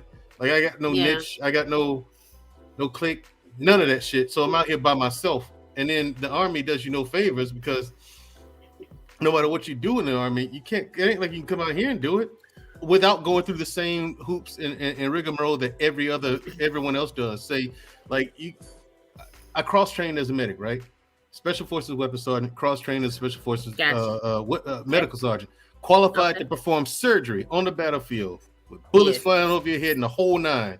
You got to come back here and get a bachelor's degree, master's degree, medical school, residency, everything that someone who didn't do the military stuff had to do. You got to do it. You see, you join the army, be a truck driver. I'm qualified. I was just about to say that. Yeah, you should see my military driver's license. Hey, bye. You should see my military driver's license. Everything on that bitch, right, Tommy? You know, I come back out. You got to go get a CDL. Don't give a fuck about none of that. Hold on. So this don't translate to none of it. Nope. Right. You got to take the test just like everybody else. So it's like none of that mattered. Yeah. And no one knows what you did. It's the most thankless job ever. Yeah. So you know what I'm saying. So it's like, what's the point? What was the point? I wasted 8 years. Completely wasted, sucks. completely gone. I'm never gonna get that back. I could have met a woman and got a regular job or 2 jobs and started a family. You know what I'm saying? So here I am. I've missed out on that part, like raising a family. Right. I'm 43. Hey, come on now. You know what I'm saying? Am I gonna? You still got time. I still got time, yeah, but it's like. I get it, like feeling like you wasted. No, I know what you're saying. You're crying. Right. Yeah. And then the thing is, it's not just a waste of time. It's a lot of things that happen over there. You get depressed. And then I didn't think survivor's guilt was real until they hit shit. Right. That survivor's guilt, man. Like for real. You know what I'm saying? That was my whole 4 years in the military, bro. Right. Like the survivor's guilt is real. But see, yours was from the military. Mine was from back home because I left everybody. So my thing was, damn, bro, if I was there, maybe he wouldn't have been there. Or damn, bro, if I was there, maybe I would have been able to do something. Man, that shit crazy.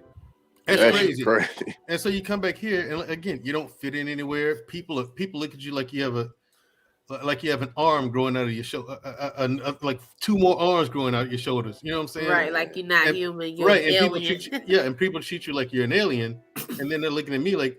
Then they talk to me, and they're like. You know, you're just very intense. I'm like, cool. I'm all right with that. You know, but then it's like people don't even try to understand you.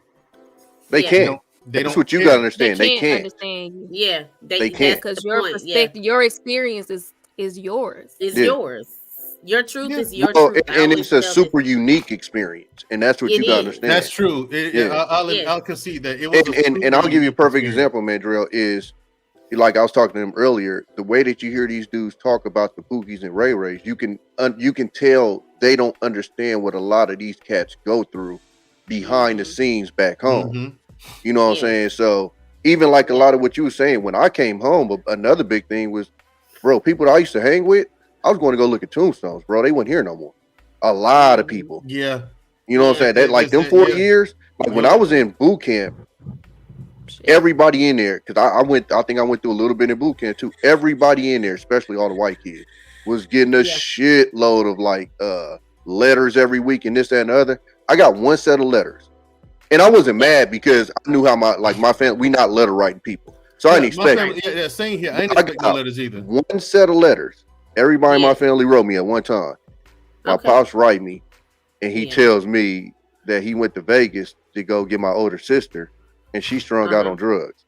So now I'm stuck around a bunch of people that I do not know, some of them that I don't care for, and I'm finding out that my sister's on. Like it was, man, and that's what I tell you, man. I think people are stronger than you think, bro. It's a lot of people that go through a lot of stuff you just don't know about. Because I can tell you just from my circle of people, bro. Yeah, bro. People in the hood. Yeah. Now hold on. Let me tell you this one. Give me 1 second. I'll tell you when it first hit me, and I kind of brushed past it. When I came back from my first deployment, you know what I'm saying? We only had a short amount of time, you know what I'm saying, in between the deployments, right? It was after the second one. Sorry, after the second one. So, you know, everybody had their families and stuff waiting on them, things like that. Mm-hmm. You know, they kissing their wife and, you know, and everything like that, hugging the kids if they had kids. And then they went home and I was alone. There was nobody waiting on me. Mm-hmm. Yeah. Everything I did, I had to do all on my own. So, you know, so you understand why I'm so independent, right, Tommy? You know what I'm saying? I had to get that's some shit I had to like get over and move forward with life, you know what I'm saying? And get past it. One thing you realize in the military is life goes on. Yeah. And you really realize that when you come home on leave. Go ahead. Y'all let ShyCutie get over. Oh, go ahead. Shout out to Spitfire for the subscribe. Thank you. Oh, thank you, Spitfire. I'm an affiliate on Twitch, y'all, so I have to shout out you. Subscribe. That's the hub. Let's like some chats over there. Oh yeah, I got to shout out to my super chats, you know. Right. Okay, Spitfire is the hubs, you guys on Twitch. But no, I just, you know, hearing both of you, my husband's also military. So I can understand, I can empathize with you guys a little bit as far as like I have compassion for your point of view and your Mm-hmm. perspective, because there is a such thing, and I actually had this conversation with my husband, that there's a difference between being army strong and then being civilian strong. Civilians will never understand the things that a person like who actually was in the military went through. They would not be able to understand the hardship. But I think that also I have to like remind my husband too that your hardship is always going to be a different level at a different tier than my hardship. I'm not going to be able to like really physically relate to every little thing. I hear him, I understand you, and I understand why you would say that people are weak, because if civilians went through some of the things y'all went through, half of them probably would not have even made it through. There's a lot of people who were with my husband when he went in, and I think only 3 or 4 of them actually physically made it through all of the training. You guys already know all the training and all the things y'all went through that was very mentally challenging. So yes, mentally I can understand why y'all would say that someone like Will Smith and Jada and all these celebrities are weak. But like I also said, there's a difference between being army strong and civilian strong. Well, I don't go that far. I get where Mandrell's coming from, because for us, we go through this shit and then we just be like, whatever, it's life. Okay, right. But I give you it's your life. I'll give you a perfect example, Mandrell. There's a ton of women walking around that's been violated, and they just living life like normal. That's true. That's true. Yeah, to an alarming degree. That's what I'm saying. That's another level of strength that me and you can't even relate to. Yeah, because that's what they're going through. You know, and it's just different. It's even the rich people, you know, because people think that, you know, you get this money even they go through stuff. And us as being, you know, where we at, you know, we might turn our nose to it, but they go through. And one of the biggest things I think people are missing with Will Smith is think about this too, bro. For the majority of his life, he's essentially been the ideal black man. Yes. Yeah. Yep. Who knows the pressure of that? Yeah. See, me and you've been able to walk around and make mistakes, and nobody knows about it. Exactly. We've been able to make mistakes. Nobody judges us about it. Every move that man's made since he was probably, a teenager. Yeah. People have watched him with a magnifying glass. Yep. See, all of these shows that went up about, ain't nobody talked about that. Motherfuckers want to talk about week this, week that, but you the same motherfuckers that can barely have a conversation on YouTube without losing your shit. I don't get that either. Me, you don't get it, of course, but I'm just saying, you know. Bloop. You saw when I had the little incident with oh shoot, when I had the little incident with well, I didn't have an incident, but when what you call it flipped out on me, you know, I could have went there. But I'm saying it's YouTube, but I'm just saying, and it's why I always empathize with the Michael Jacksons, the Britney Spears. Oh, dog, we don't even can't understand that type of pressure. You know, where a man got to rent out a freaking grocery store just to have a normal experience at a grocery store, bro. Like, so it's not normal, is it? Exactly. I do want to say that I think that's why I'm so hesitant to like. I understand that's your perspective, but I think a little empathy goes a long way, and I think people need to be a little bit better about emotional intelligence to be able to understand that you don't have to agree with somebody, but you know, generally what someone goes through and their perspective is how they see it. Just like you have your perspective right now that you're voicing, and I don't agree with it, but I can understand why you have come to that conclusion in your life, and I understand that your life experiences has made you maybe tougher than most people because you've had such a special experience. It's stormy here too. So I can understand your perspective, even though I don't agree with it. And I think that that's kind of something that the world needs more of. Yeah. Because honestly, when I hear you say that, like I can make, well, I'm a nurse. I assess everybody. I didn't assess everybody on this panel, everybody in the chat. Y'all done be assessed. That's just what I do. So based on what you say, I'm gonna come to a certain conclusion about you. Yeah. You know what I'm saying? But at the same time, I can come to whatever conclusion I want. That doesn't change your reality. Doesn't change your perspective. And I think that people wouldn't feel so isolated if they felt like they could safely say what their life experience is, and people not make that mean something permanent about them. I think that's kind of like part of the shame and why you feel so isolated. Because if I come out and say I'm depressed, well, people gonna think I'm weak, and I might shake off the depression, but I may never shake off that view someone has of me because I was depressed. Even depends on what you're depressed about. For me, it depends. See, I'm not that person where it's like I'm depressed. Okay, my first thing, what are you depressed about? Now that's where the whole thing I'll be like, okay, now because there's some stuff where it's like, yeah, I get it. I see why you're depressed. I totally understand that. Like, but Tommy's saying that all that pressure that's been on Will Smith, like you said, he's been the ideal black man. Yeah. If you're depressed, he's depressed about that. Totally get it. Yeah. Totally get it. You know what I'm saying? This whole thing, like, I understand that. You depressed about that? Cool. Get help.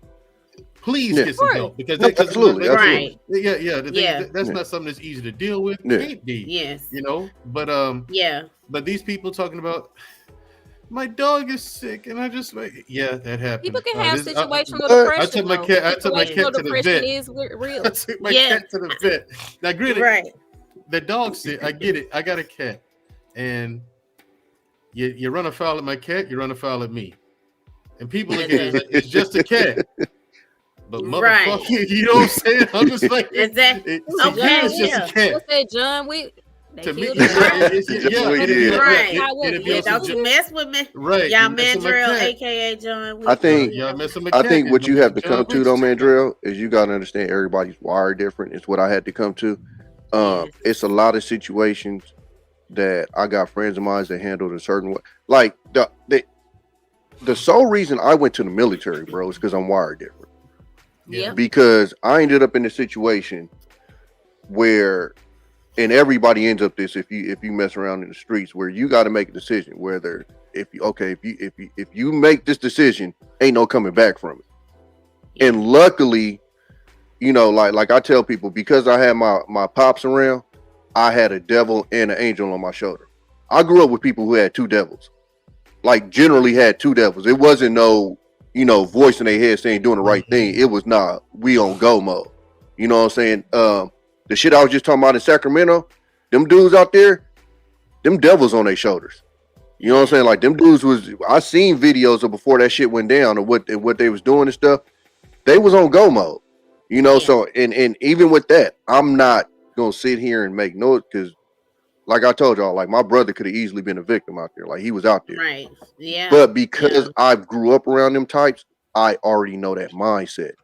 And it's like I said, so that's why it's hard for me to judge them, because I had somebody that gave me that conscience. So even when I did shit, it limited me because I knew right. Even if I want to do but I realized that there's people out there that ain't got that. They ain't got and that. So they don't know the other. I want you to read this from you guys, let me read this comment really quickly here. So Summer Miss Pie says, not everyone's plate is as strong as yours. You might have a metal serving dish when they have a paper plate. Absolutely. Well, then get that's what I porcelain then. No, but that's what I understood though, Mandrill, is I can take on a lot more stuff than some people can. Yeah. And there's some people that can take on more than I can. I have a question, but go ahead, ShyCutie. And I asked my question. Go ahead. Okay. I think it's important though. Now, like thinking about the different personalities, even on this platform right now, everyone plays a role. Absolutely. You are you for a reason, and I think that sometimes the compassion and the empathy part goes a long ways because you are you. That also means that you have to know that everyone else is not going to Lord be. Have mercy. Don't worry, y'all. I'm unplugged.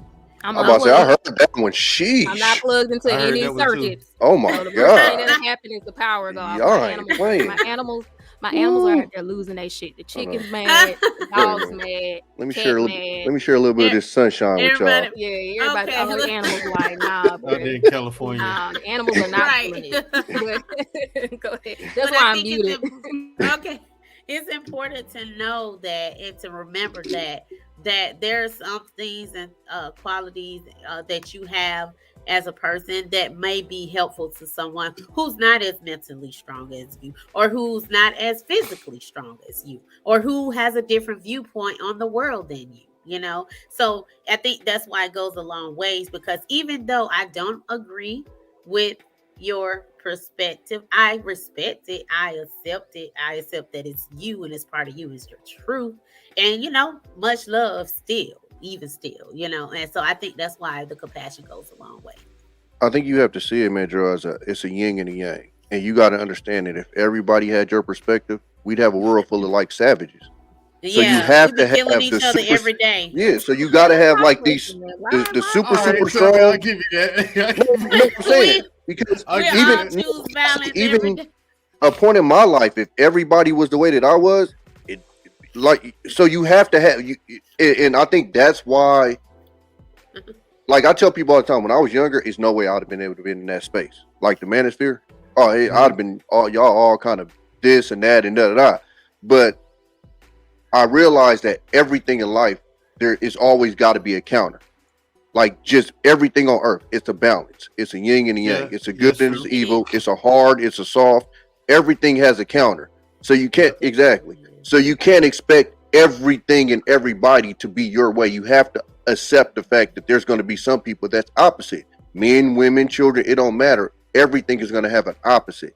And so when you come to that realization, it makes it easier for you to deal with people that's weaker. Because I've had that mindset that you had. Like, oh, nigga, you crying over that? It's not helpful. And how dare you have that calm background and come in here choosing violence? Here's the thing.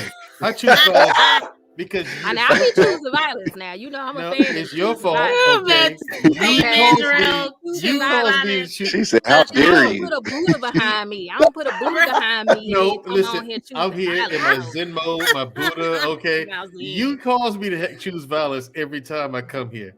So, not every time. There's a one time we had a cordial conversation. It's okay, Mandrell. We already peeped that you like violence. It's no, it's not. I ain't gonna lie. I do enjoy. Absolutely. My question is, you know, we talking about mental health and stuff. Why do you feel the need to be such a strong voice in the ether? Yeah. Why do you feel what happens when you wake up and you just be like, the world needs me to be this person? Like why do you feel like it's your mentality? Yeah, why do you feel like it's your duty to be that voice in the world? Because I can feel that you feel like people need this energy, and I'm literally not making fun of it. I'm just very strong. Why do you feel like it's your calling? Because number one, it's going to be hard to complain to a veteran. Especially a combat veteran. Yeah, it's gonna be damn hard for you to complain to us, right? Okay. And the reason why I feel like my voice is needed is because all you hear is women's rights and gender neutrality and don't spank your kids and everyone deserves ice cream and cookies and sugar, and life is gonna be outstanding. All you have to do is pray and God will answer your prayers.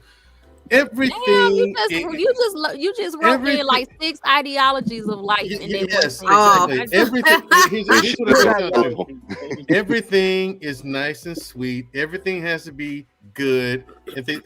No, the world doesn't work that way. It doesn't. Life is shit unless you make it better.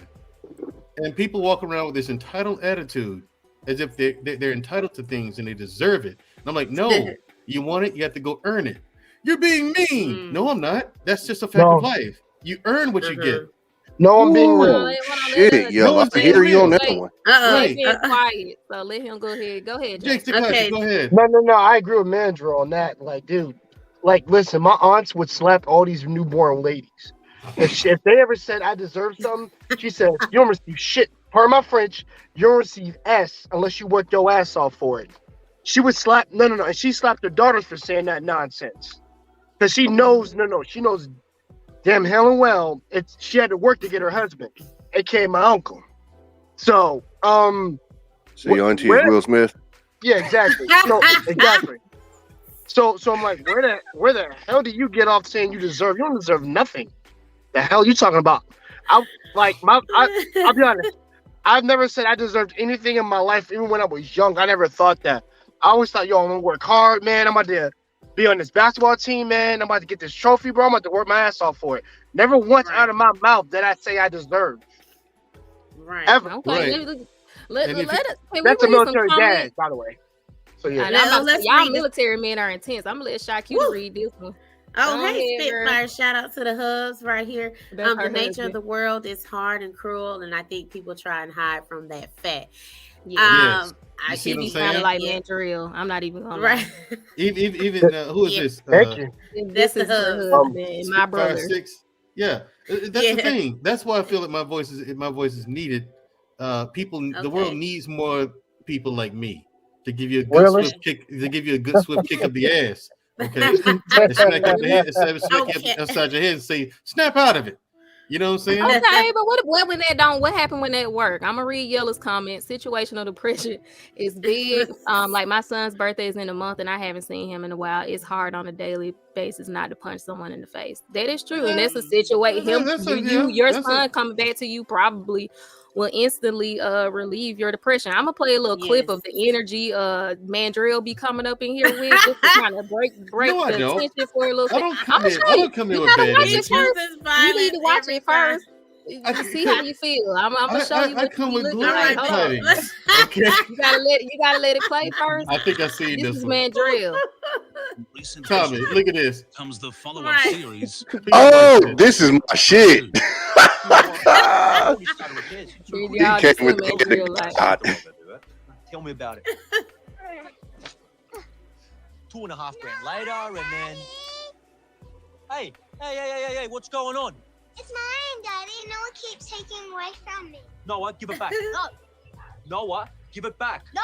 I said give it back now. Noah. Barry, what the hell is Barry, you can't just. Barry.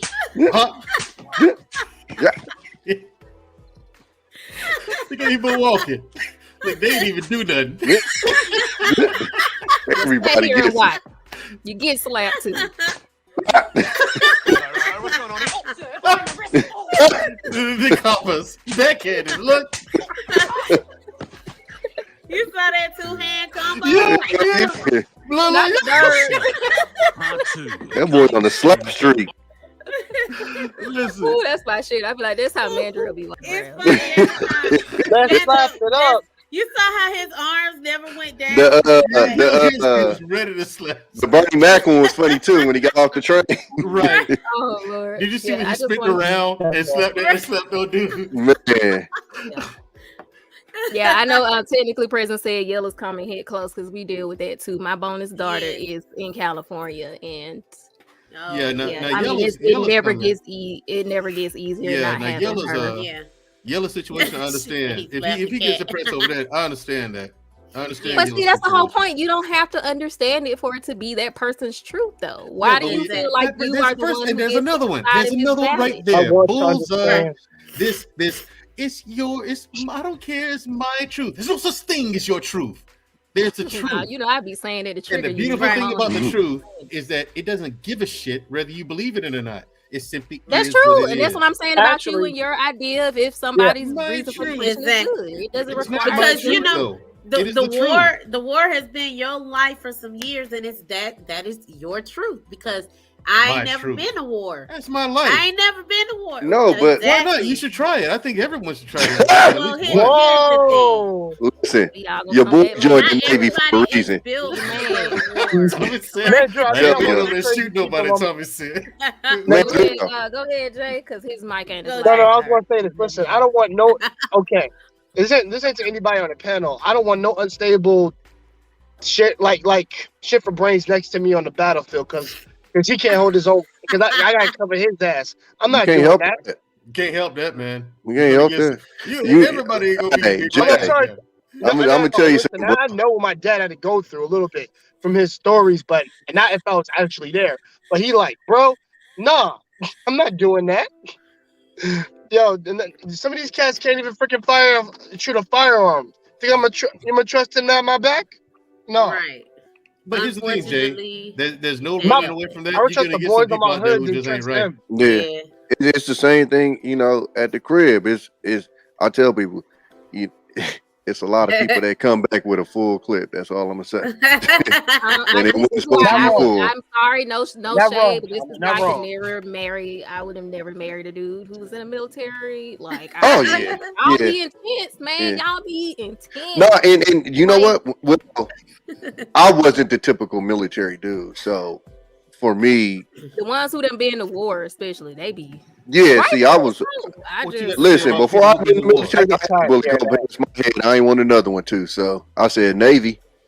I was. And I told them dudes out there when they like we had some dudes out there was thirsty for action. I said, bro, you ever had a bullet come past your head? I've heard that whistle. Yeah, I have Yeah. too. I don't want it no Yeah. more. right. It's like I'm cool. That's another You try experience not in to it. shoot Trigger out happy. range. Right. Yeah, Y'all are a it's little bit more highbrow than us Americans. You know how we roll over here. But I do we kind of went. I mean, we still kind of talking about the same thing, but I want us to get to a place. I can understand it because, like I said, my brother has that kind of same hard hitting point of the world, and I'm more on that other side. I'm that mom you hate, Mandrill. I'm that mom. That's I me. didn't say I don't hate believe it. in hitting. Okay. I don't believe in hitting. I'm just saying. It's okay. I don't believe that you should whoop your kids. I don't think. No. I don't See? hate. Well, you shouldn't be See? hated for that. No, I'm Well, just saying he Yeah, when mentioned you it. say In you're his, the mom you hate. I want to know Yeah. where that came from. Yeah, I'm not. You're not. Somebody The mom. I label you don't hate. that? no, I I don't was hate talking you. about when he made his his first initial Oh, statement. yeah, He when he looped in said- like 6 ideologies of how you see the world. And I was just like, I'm one of those because I don't Yeah, I believe see it. that. That's the way the world Okay. is. I Yeah, came so back that's to this. all I I'm came back to this. Okay, This is crazy. I wouldn't say he hates you. It's just I mean, you're he one did say of the with some good categories. One of the songs. categories that he has to preach on. I wouldn't say Yeah.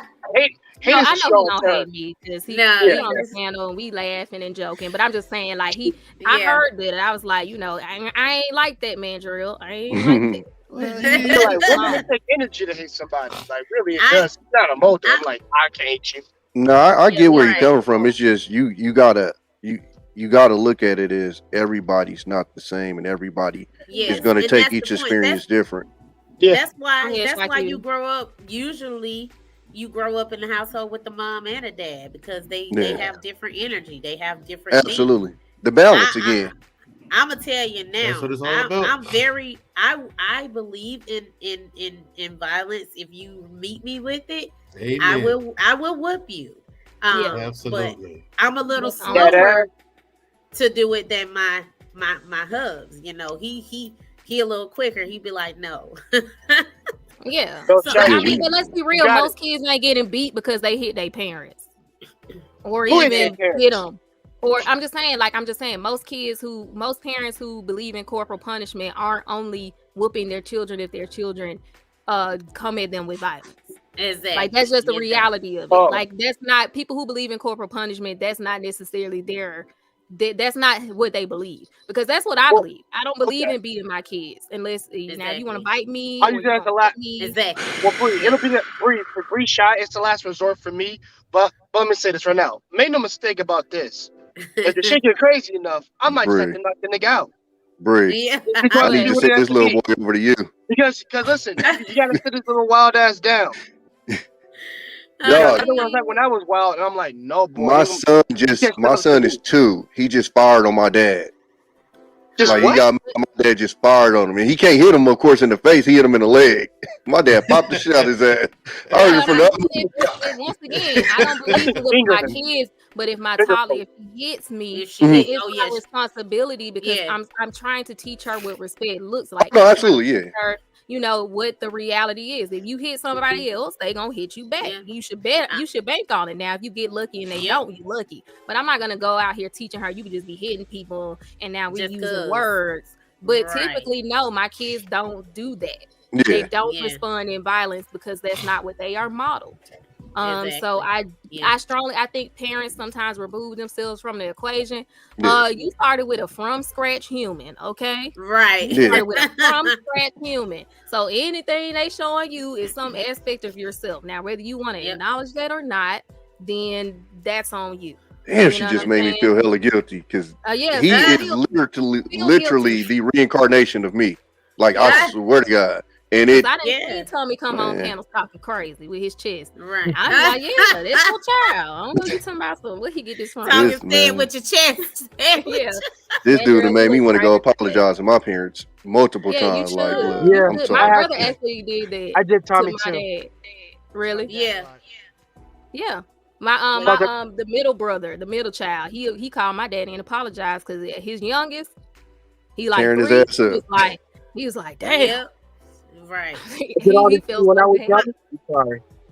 No, Nah, Yeah. I'm like, if this what I put y'all through, Right. fuck, I'm sorry, My man. bad. This little nigga. My here, my mom was on a FaceTime call with me, and she just heard how my daughter was doing me, and she just busted out laughing. Mhm. She was like, she sounds just like you. I was like, oh my goodness. My dad said all the time, oh yeah, that's just him again.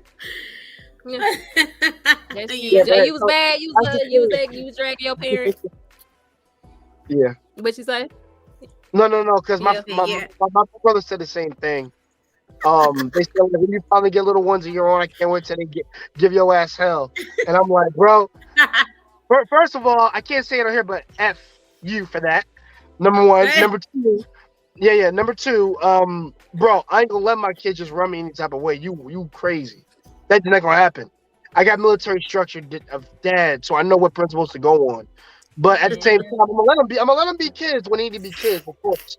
But they ain't gonna be jumping off monkey branch swings and all over my place. And what? Well, especially if you have a boy, they will. Oh, they gonna try this you. is the thing. Like my kids aren't violent, but I have a 13-year-old. Shit, yeah. She put My- me through the same thing I put my mama through. You be Well- giving her school work, and she'll be like, "Nope, not gonna do it. Do the project, nope, not gonna do it." That was me. I was smart. Like You this, know? talking about. But but see, like my kids, like I wasn't a bad kid either. So but what I put my mama through, oh yeah, my teacher's calling to my, she's smart, but she ain't doing her stuff. She ain't doing this, she ain't doing that. I'm fussing at my 13-year-old for the same thing. Let me tell y'all how messed up God is. Go He ahead. gave me my daughter first. My first daughter, fucking angel, bro. Oh, Fucking angel. No problems with her. Can't even think about hitting her. She start crying. Yeah. Then he sent this dude. Hold on. Shout out to Spitfire6, gifted 5 subs. You the real. This dude couldn't Shout out be. to Spitfire. He couldn't be further from the opposite of my oldest daughter. I mean, he just literally. I tell him to do something, he'll look me right in my face and go, Them second born. like them second born shoes. Oh my god! And then I think he's training his sister because his little sister's starting to get on that shit. Like, what the? Like, I'm telling people, I think that Rugrat shit is real. Like she won. My bed sits high. My bed probably sit like maybe 3.5 feet up. Her little ass found out how to get off. I'm like, yo, what is going on here? Like it they be escaping out of their cribs. Yeah, they do. Deal, bro. It drive you crazy. Yeah, that's it. Hey man. Okay, well, we are 2 hours and 15 minutes, y'all. And the thunder is out here in Wildland. I'm scared my power gonna go out and y'all ain't gonna see me no more. But I do want to go around on the panel, huh? Yeah. Okay, yeah. Y'all didn't hear that thunder earlier. That shit sound like I heard it. That shit rumbled. Yeah, my German Shepherd is scared of nothing, and she was out there like, hold on. Hold up. So, I just want everybody on the panel to say what your sorry, I was thinking about Mandrill when I was going to say this. What is your advice to people? What now? What now? You gonna get your chance to say what I feel like you're gonna say. What is your advice to people who are suffering with depression? And what was the most helpful thing for you as far as how to mitigate it, or like now that you have the tools, like what helps you not fall into a depression, and what was the most helpful thing that helped you like seek help when you were depressed? So we're gonna start with, I'm gonna go around, we'll go last, ShyCutie. I'm gonna start with Jay. Me? Oh, Chris. Yeah, I'm gonna start with you. That should have been Tommy. I'll go. You need some time? You want him to go first if you need time. Let me go, and then I'll go after him. It'll be better. Okay. I would say first off, biggest thing is get help so you can identify it. Once you identify it, it's a lot easier to deal with it because you recognize it when it happens. I think that was one of my biggest things. Is before I knew what it was, I think that's why it lasted so long. I think you may still go into depression spells, but I don't think that it'll last as long, because if you can identify it, then you can start doing things to get out of it.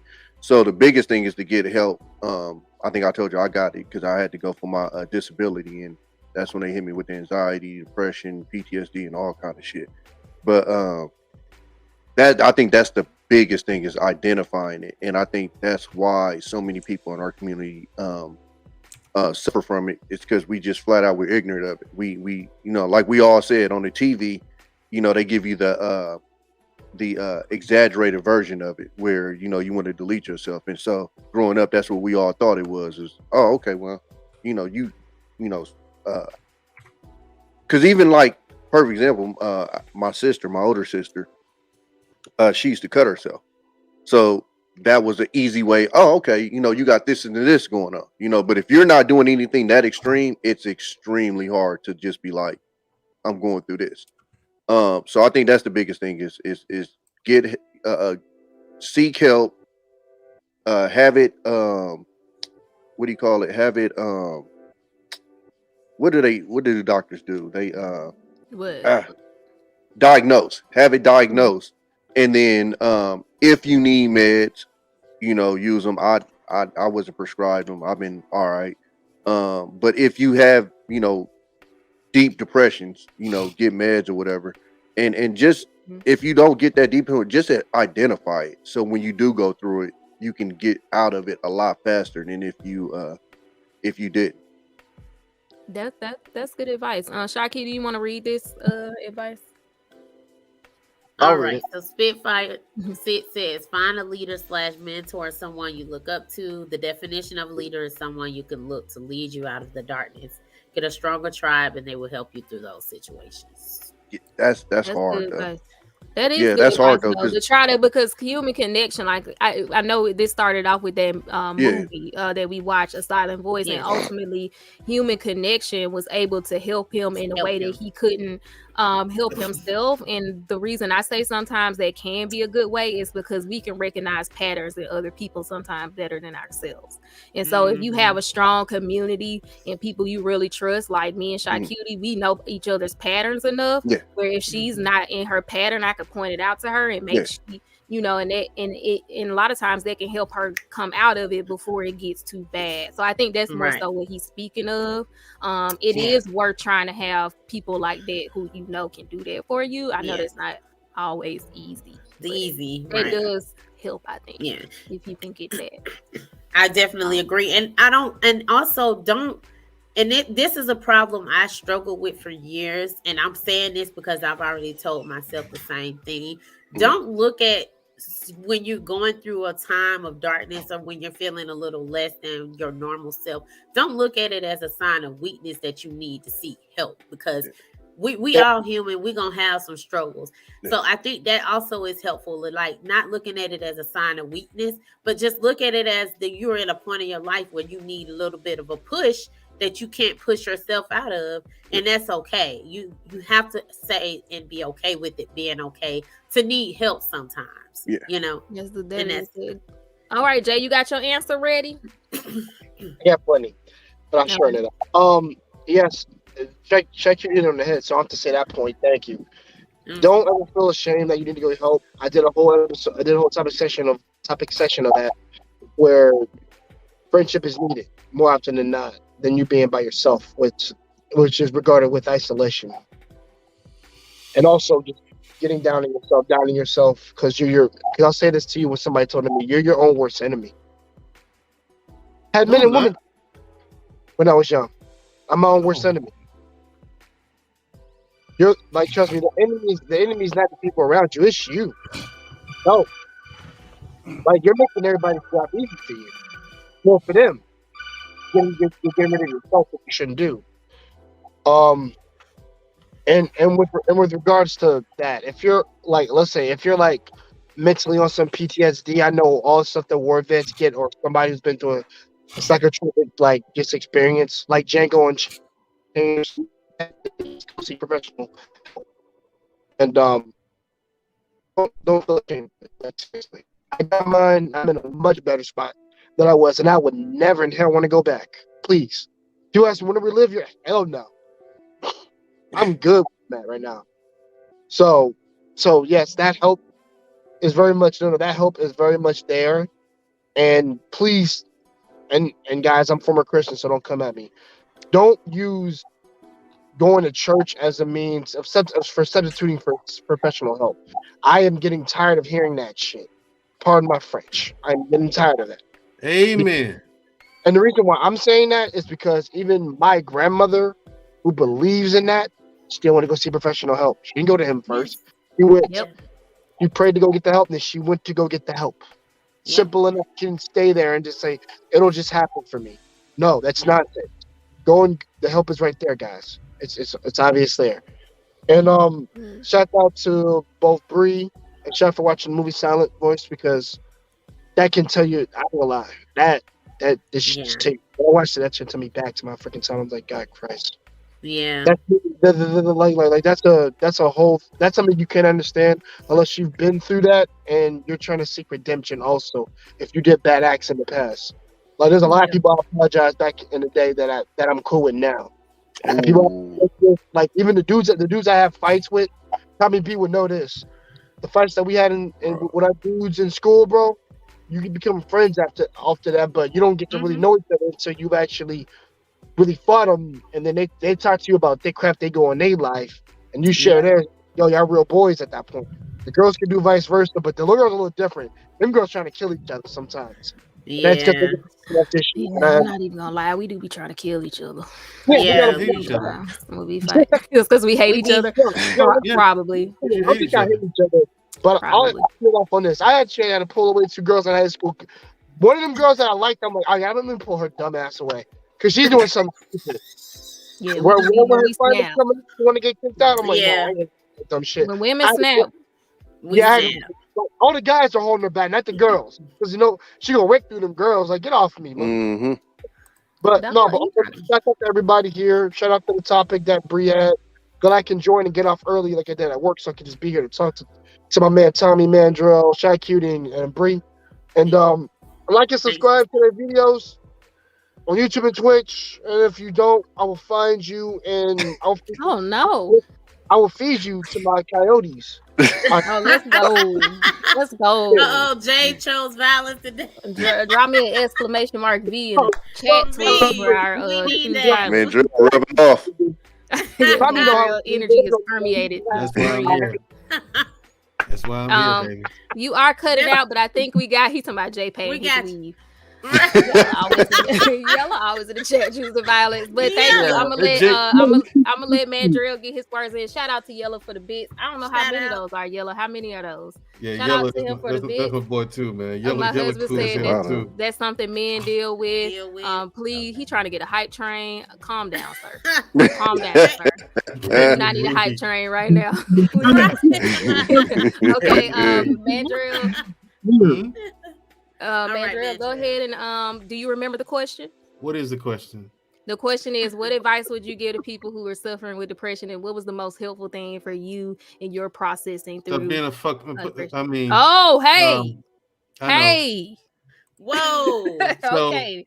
Yellow, you got hype. You got him hype, Yellow. That's your fault. Go ahead. All right, no. What advice would I give someone who needs help? Go get it. Don't be afraid. Go get it and don't be afraid of it.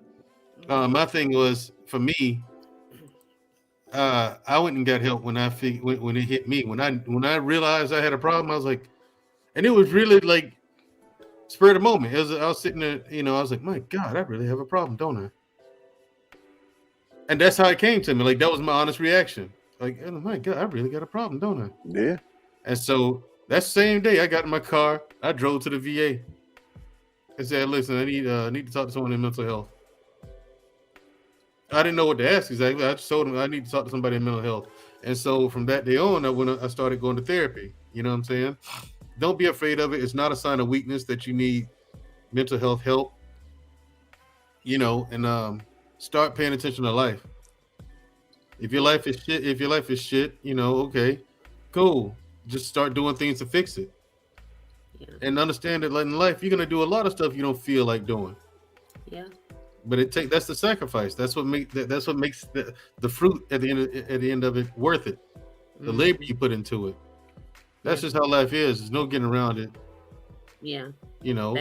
That's good. Yeah. That was actually really good. Wow. I am so impressed. I'm so impressed. What do you mean? Ella said Mandrill is on point. Fellas, yes. Even a little bit helps. They see that's good. Thank you, Mandrill was so great. I have a new We need that let's go after that comment. Look. I do have respect for you for just being like, look, because somebody like you come off really strong, really sure in what you're saying and how you feel. So just to even hear you saying, I was like, let me just go get help. I think that's dope. Right. One thing I will say too for the vets is, if it's any vets watching, be persistent because, and I will say, and some people might like this, but Trump made it a lot easier for us to get that access, but sometimes it's tough. So just be persistent, man, because sometimes it ain't as easy as just, hey, I need some help. Like, you know what Mandrill said. Sometimes you go there and then you get sent through these loops, and if you're in that state of depression, you don't feel like doing all that stuff. So that's the thing. Yeah. Just go listen. If you're in that situation where the VA is bouncing you around, understand that. Just go through it because the VA is backed up. Yeah. Every VA I've ever been to has been understaffed and too many patients. You know what I'm saying? Yeah. So just be patient with it, man. Hold on. You've been strong this long. You've been holding out this long. You know. So if your first appointment in for like 3 months, wait the 3 months, man. Yeah. And start your therapy then for real. It's worth it. Yeah. I mean, that's some good advice. That's thank you. And like Tommy said, it ain't always easy because you're gonna be stubborn about it. No. Yeah. And that depression make you be like, man, fuck all this. Man. Right. Like, just be like, see, nobody don't give a fuck about you. See, straight not up. even the people who's supposed to care about you give a fuck. Like, straight up. Right. The voices. It be I'm gonna say it's gotten a lot better though after Trump. So, it did. I would have to say I have one last short point. Also, after you get through the depression, learn your triggers. Learn your triggers. It's the best thing. Yeah. Because mine is idiocy. When people say, well, you might need to get off YouTube then. You need to get out. Tommy, listen, I don't know if you see my content or not, Cammy, but Tommy's seen me deal with some people. One in particular on in the space that triggers me when he says dumb shit.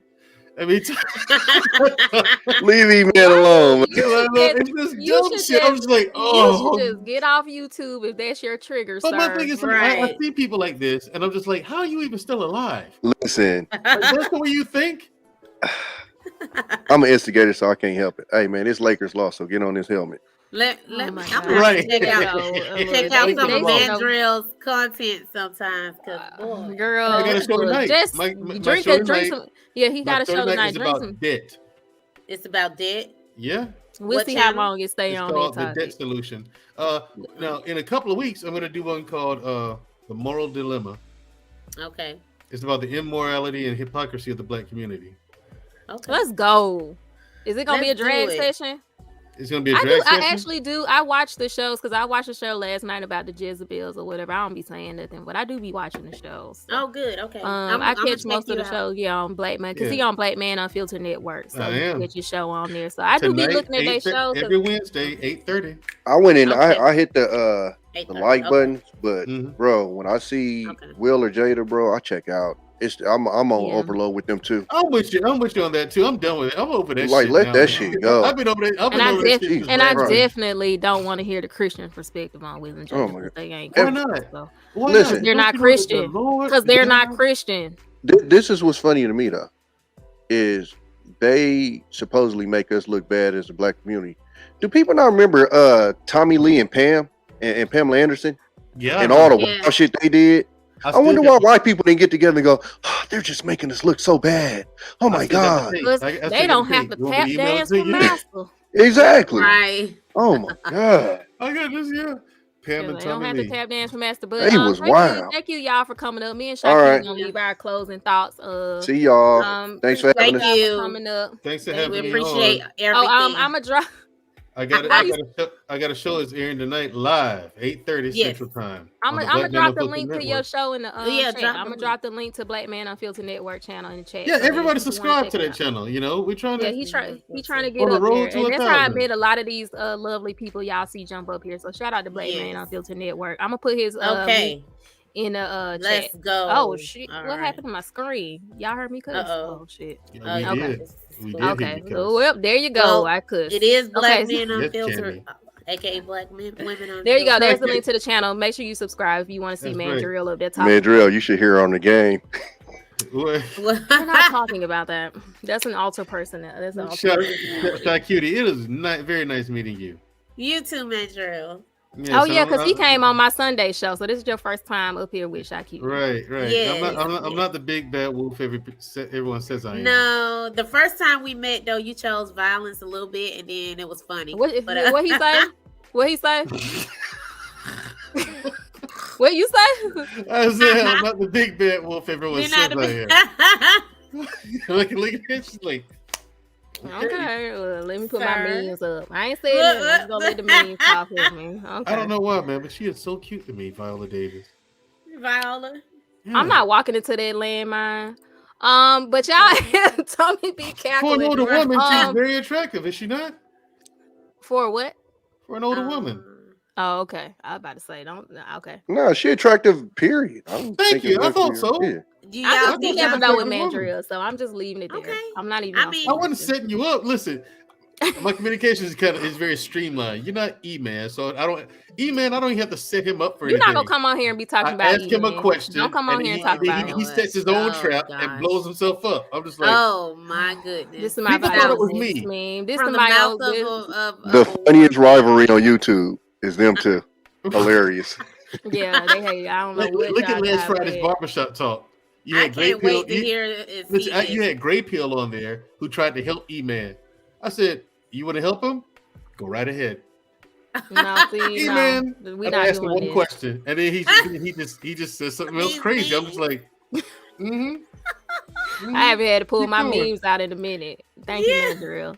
But yeah, we're gonna close out the show, y'all. Yeah, next time you say something silly, all right, y'all have a good day. See ya. I'm gonna choose violence again. Okay, we support choosing violence on our Overwatch streams, not on this one. Yes, you need to bring it right over there. All right, I'll catch y'all next time. Right. Bye. Okay. Thank you, guys. Oh, okay. All right, so we're gonna close out. He need Mandrill in the smoke. Right, yeah. He need to smoke. He definitely his own vibe for sure. My advice is, like everybody else said, get help. Don't be ashamed.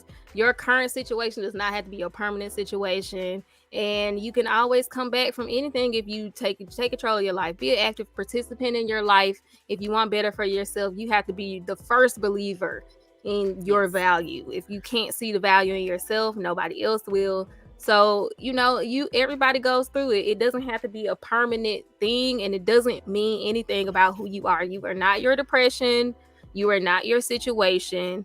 And there's always room for growth and change. Mm-hmm. And everybody has to just kind of go through it. Everybody's dealing with something. So, any last thoughts, ShyCutie? Yeah.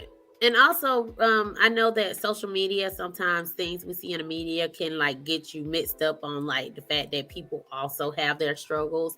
I know when you see people glammed up all the time, you see these housewives looking like they have it together all the time. Just remember that that's not their life the whole time. They have their struggles. Also, I would encourage you to learn your triggers, learn what happens right before you get into a state of depression so that you can avoid those triggers. And don't be afraid to admit that you need help. It's not a sign of weakness. Also, depression is not an identity. It's just a state of being that you're going through for a temporary period of time. It does not last forever. That is a very, very good advice. So shout out to the chat. Shout out to the panelists that came up and kicked it with us. We appreciate y'all. Shout out to Spitfire 6 again for the gifted sub. Shout out to Summer Mints Pies for a gifted sub. Shout out to Yellow for the bits. Who, if I missed anybody else, I'm sorry that I missed you. I know it was a while back. He gonna be out here yelling, "Let's go!" Yeah, let's go. I put a shout out to Yella. Bun. Yeah, shout out to Von Bun. I put a shout out Yella's channel. He has smoke sessions usually at night where we just talk chat. I'm usually up there talking crazy. So subscribe to him, real chill dude. And I also dropped the link for Black Man Unfiltered where you can catch Mandrell's show. He's going live tonight at 8:30 p.m. I think Eastern. He didn't say. I think is it Central? Maybe it's Central. I'm not sure. Mandrell, if you listening, tell me what time it is. But you should be able to set a reminder. I do know the reminder for the show is up. So if you go to the channel, you should see the reminder up for the live tonight. Right. So you can show him some love over there. My next show is on Sunday. We will be doing talking about anime music. So our favorite opening closings. We'll be playing a little game of guess which song it is. We'll be playing like 6 seconds of a song. I think that's all we can play. So we'll be playing it and see if we can guess which anime song it is. So that's open game. If y'all want to join in and play with us, you can join us for that show. That should be fun. We did a tier list last week on Sunday of Black anime characters. So if you missed our Black anime character tier list, we was cutting up on this podcast. So definitely go back and check that video out. That was fun. Yeah, we had a lot of fun doing that tier list. So we're gonna be doing another tier list. So stay tuned if that sounds like something you like. ShyCutie and I have not decided what our next movie will be. But I'll definitely let you know on the Sunday show what we'll be watching. But yeah, I appreciate everybody. It was a great show. And if you like Overwatch, I play Overwatch every day around 12 o'clock for lunchtime. I stream Overwatch for an hour, 2 or 3 or 4. So come check me out on Twitter. I'm Kawaii Bree 123. It's the same, just no spaces. I think that's pretty much all my stuff. Don't forget to hit the like button on the way out. Show us some love. So yeah, I think that's it. Show some love. Yeah. So with that being said, y'all make sure y'all keep it cute. There you go. Did I delete my ending? No, I did not. Chaotic. Let's go. Bye, y'all. Bye. It was.